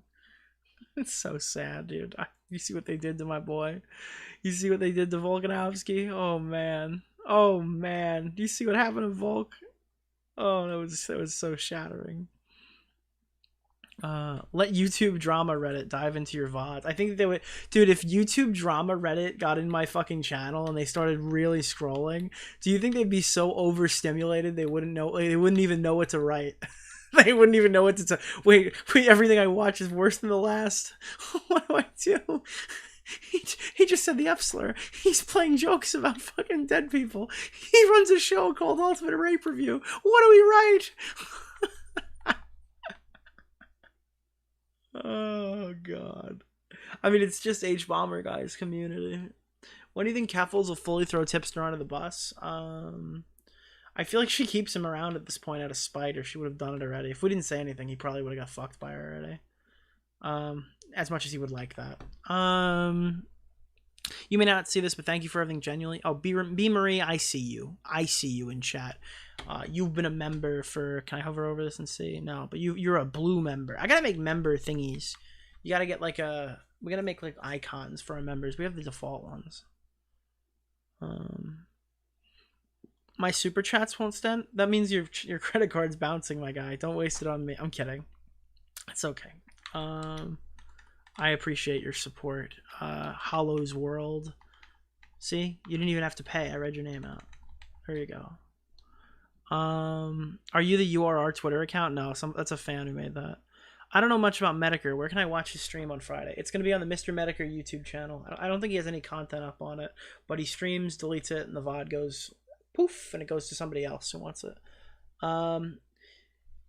If you look up Jim's old videos, watch his video on Sargon. It's really good. Look up Mr. Medicare Sargon of Akkad.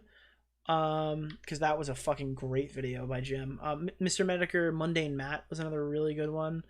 Bathtub Ross Saga is fairly interesting. Do you believe in karma? Yeah, I watch it rear its head every week.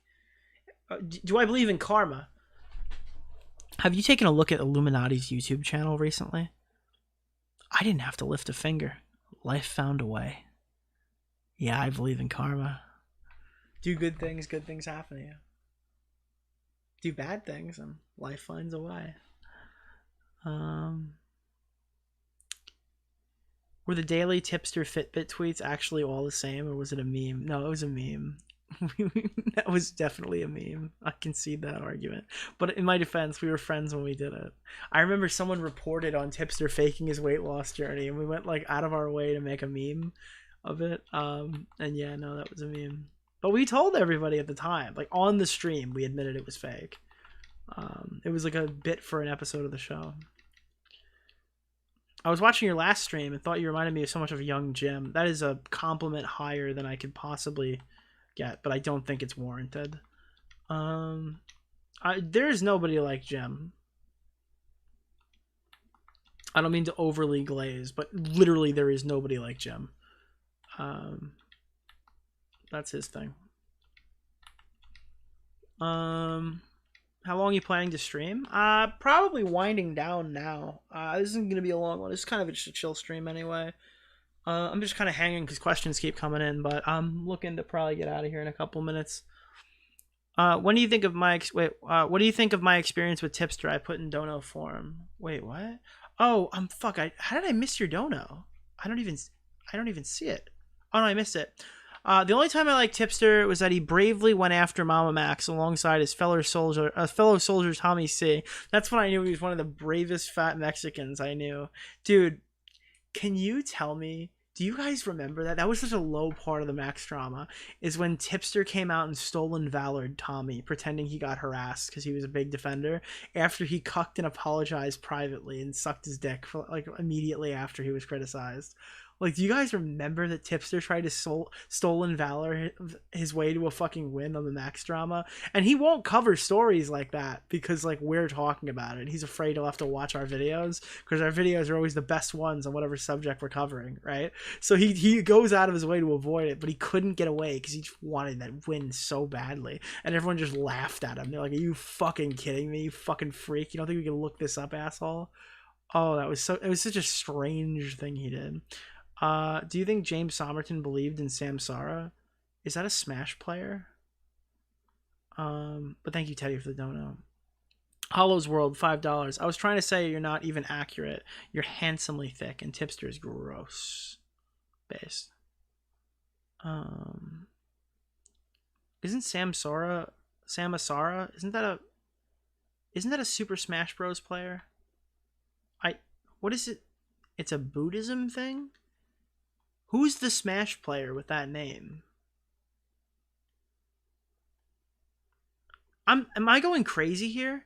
Samsara is reincarnation? Is there a Smash player with that name? Samsorin?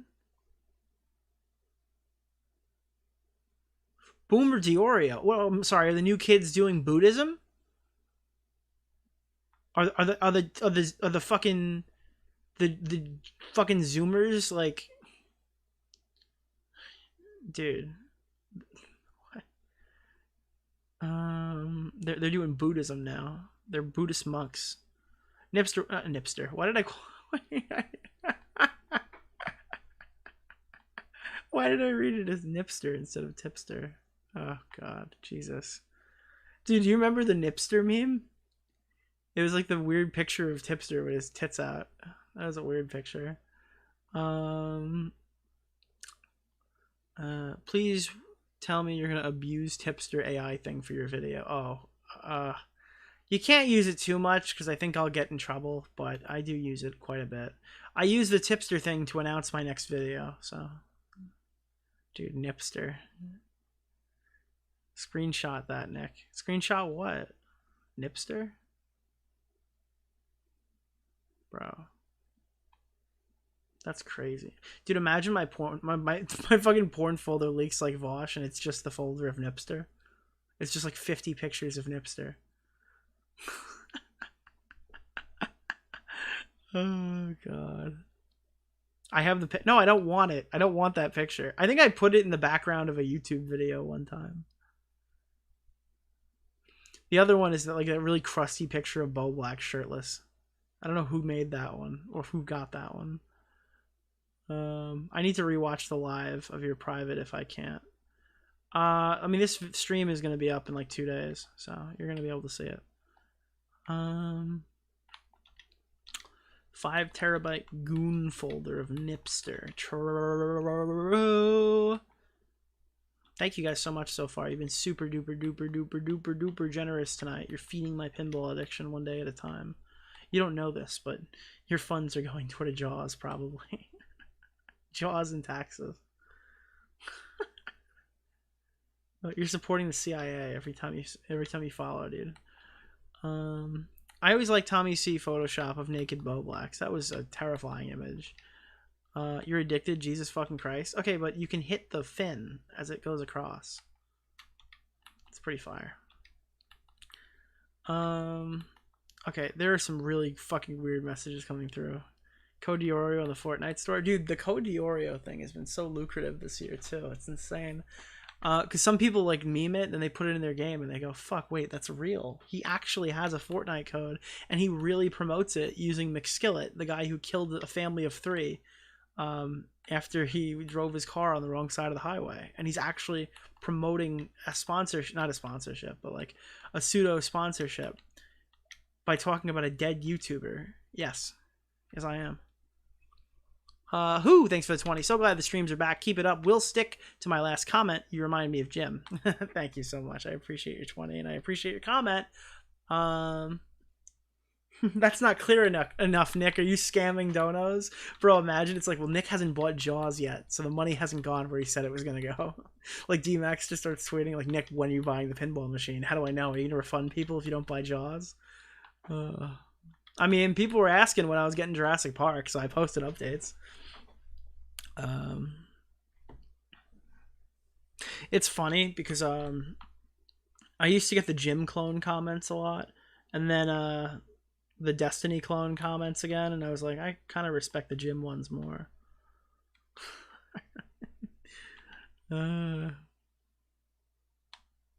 So, are you making RFs? Yo, would it be fucked? I'm not gonna do this, but would it be fucked if I go live on Augie's channel on April Fool's Day?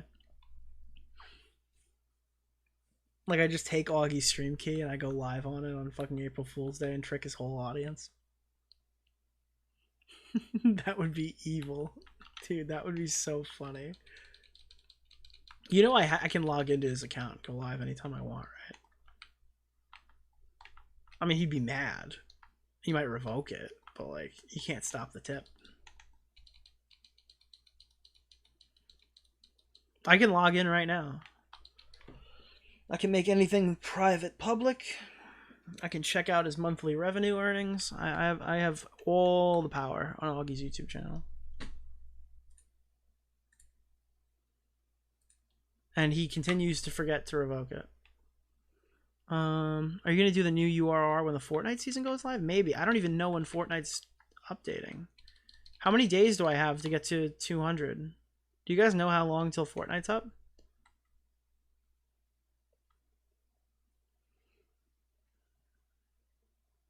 In lieu of streaming on RFC, Augie can play pinball. True. Thank you, $2 for Cheese Fry.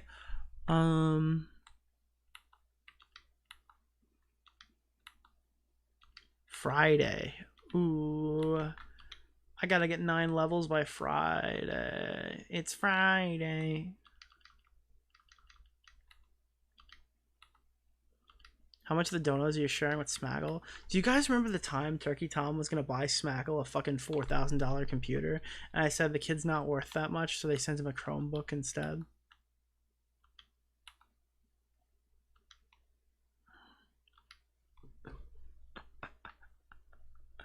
Oh, God. I didn't think he was actually going to do that, but yeah, he did that. That was what happened.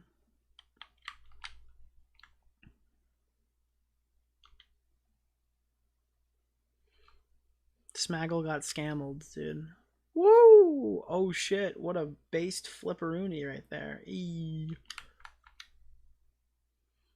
Turkey Tom was on Kicker Keep with the guy that shat on Nancy Pelosi's front lawn.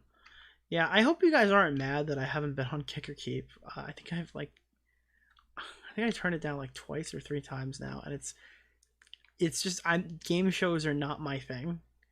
And I don't do them because I don't like them. I'll do panel shows, and even I'll sit on and debate stuff, even if I'm not like super in the topic. I just don't like game shows. I think the only one that I could do, unironically, was Salvos. That was the only one that I found fun. I just do not like game shows. I just feel like I excel at certain types of content, and I don't even have fun at those.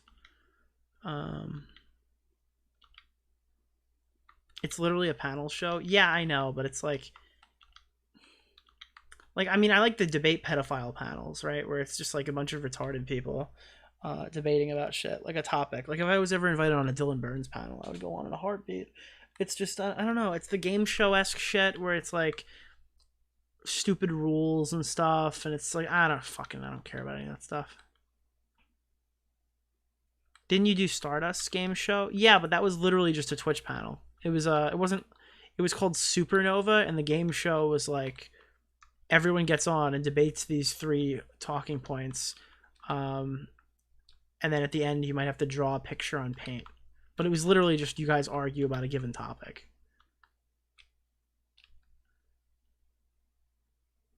But even then, though, I didn't really like doing those either. I was doing those because I was friendly with Stardust. It's not like And again, no knock to her show. I thought her show was fine. I just don't like game shows. It's just never been something I've super enjoyed.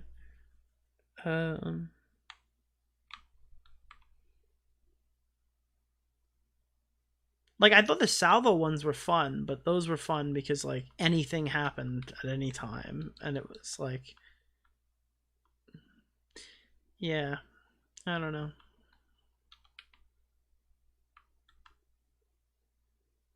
Except for the time that Vito got doxxed. That was crazy.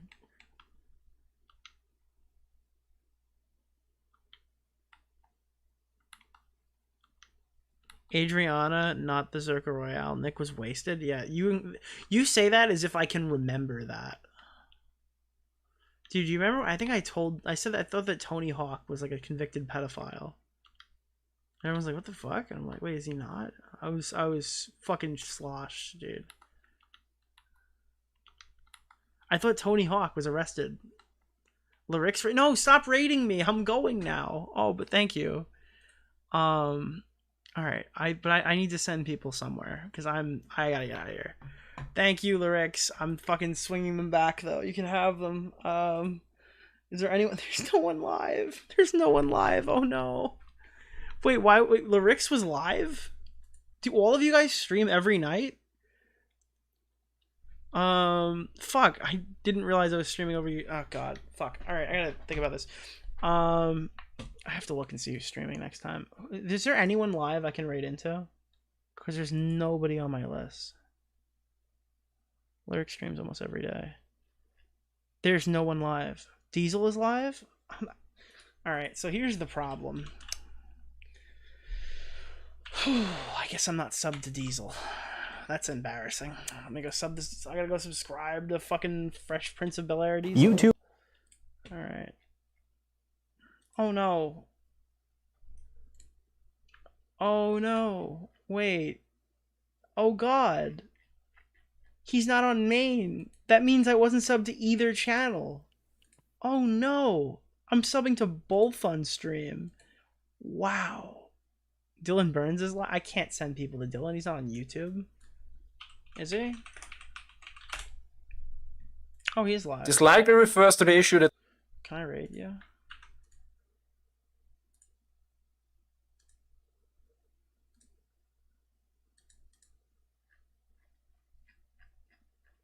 I don't think I can rate either of them because I don't think either of them are subbed to me either. Because otherwise it would show up in my thing, right? I sub both of them. I can't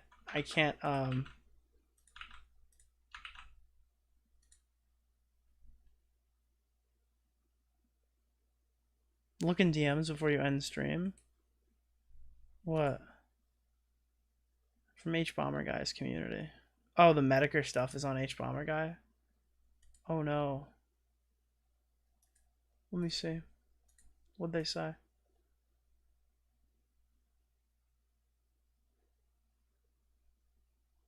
Nicholas, how much of a non-political YouTuber are you? Honestly, I couldn't come up with a more clever title. Nicholas knows that he sides with very far-right right-wing YouTubers like Mr. Medicare and is buds with Joshua Moon. Do you know that Josh Moon hates me? I don't think he doesn't know the difference between me, Tommy, or Tipster, and he fucking hates me. I don't even know where that comes from. Like, you're friends with Josh Moon. Very right-wing content creators like Mr. Medicare. Like, okay. If that's what very right-wing is, I'm really I'm afraid. I guess I'm very right-wing then, yeah. I don't know. Shit. Dude, H-Boner Guy is mad at me, dude. It's crazy. Well, not H-Boner Guy. H-Boner Guy is subreddit. I wonder which of you posted that, because I guarantee it's not one of them. Let's check this guy's post history.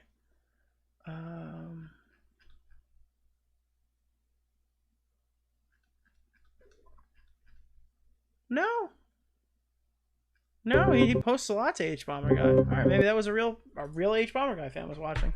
Crazy. Alright, gamers. Leia something is live. Okay, so you're going to Dylan Burns. Thank you so much. I appreciate all of your support. Love you guys. I'll see you for the next Ultimate Rape review and next main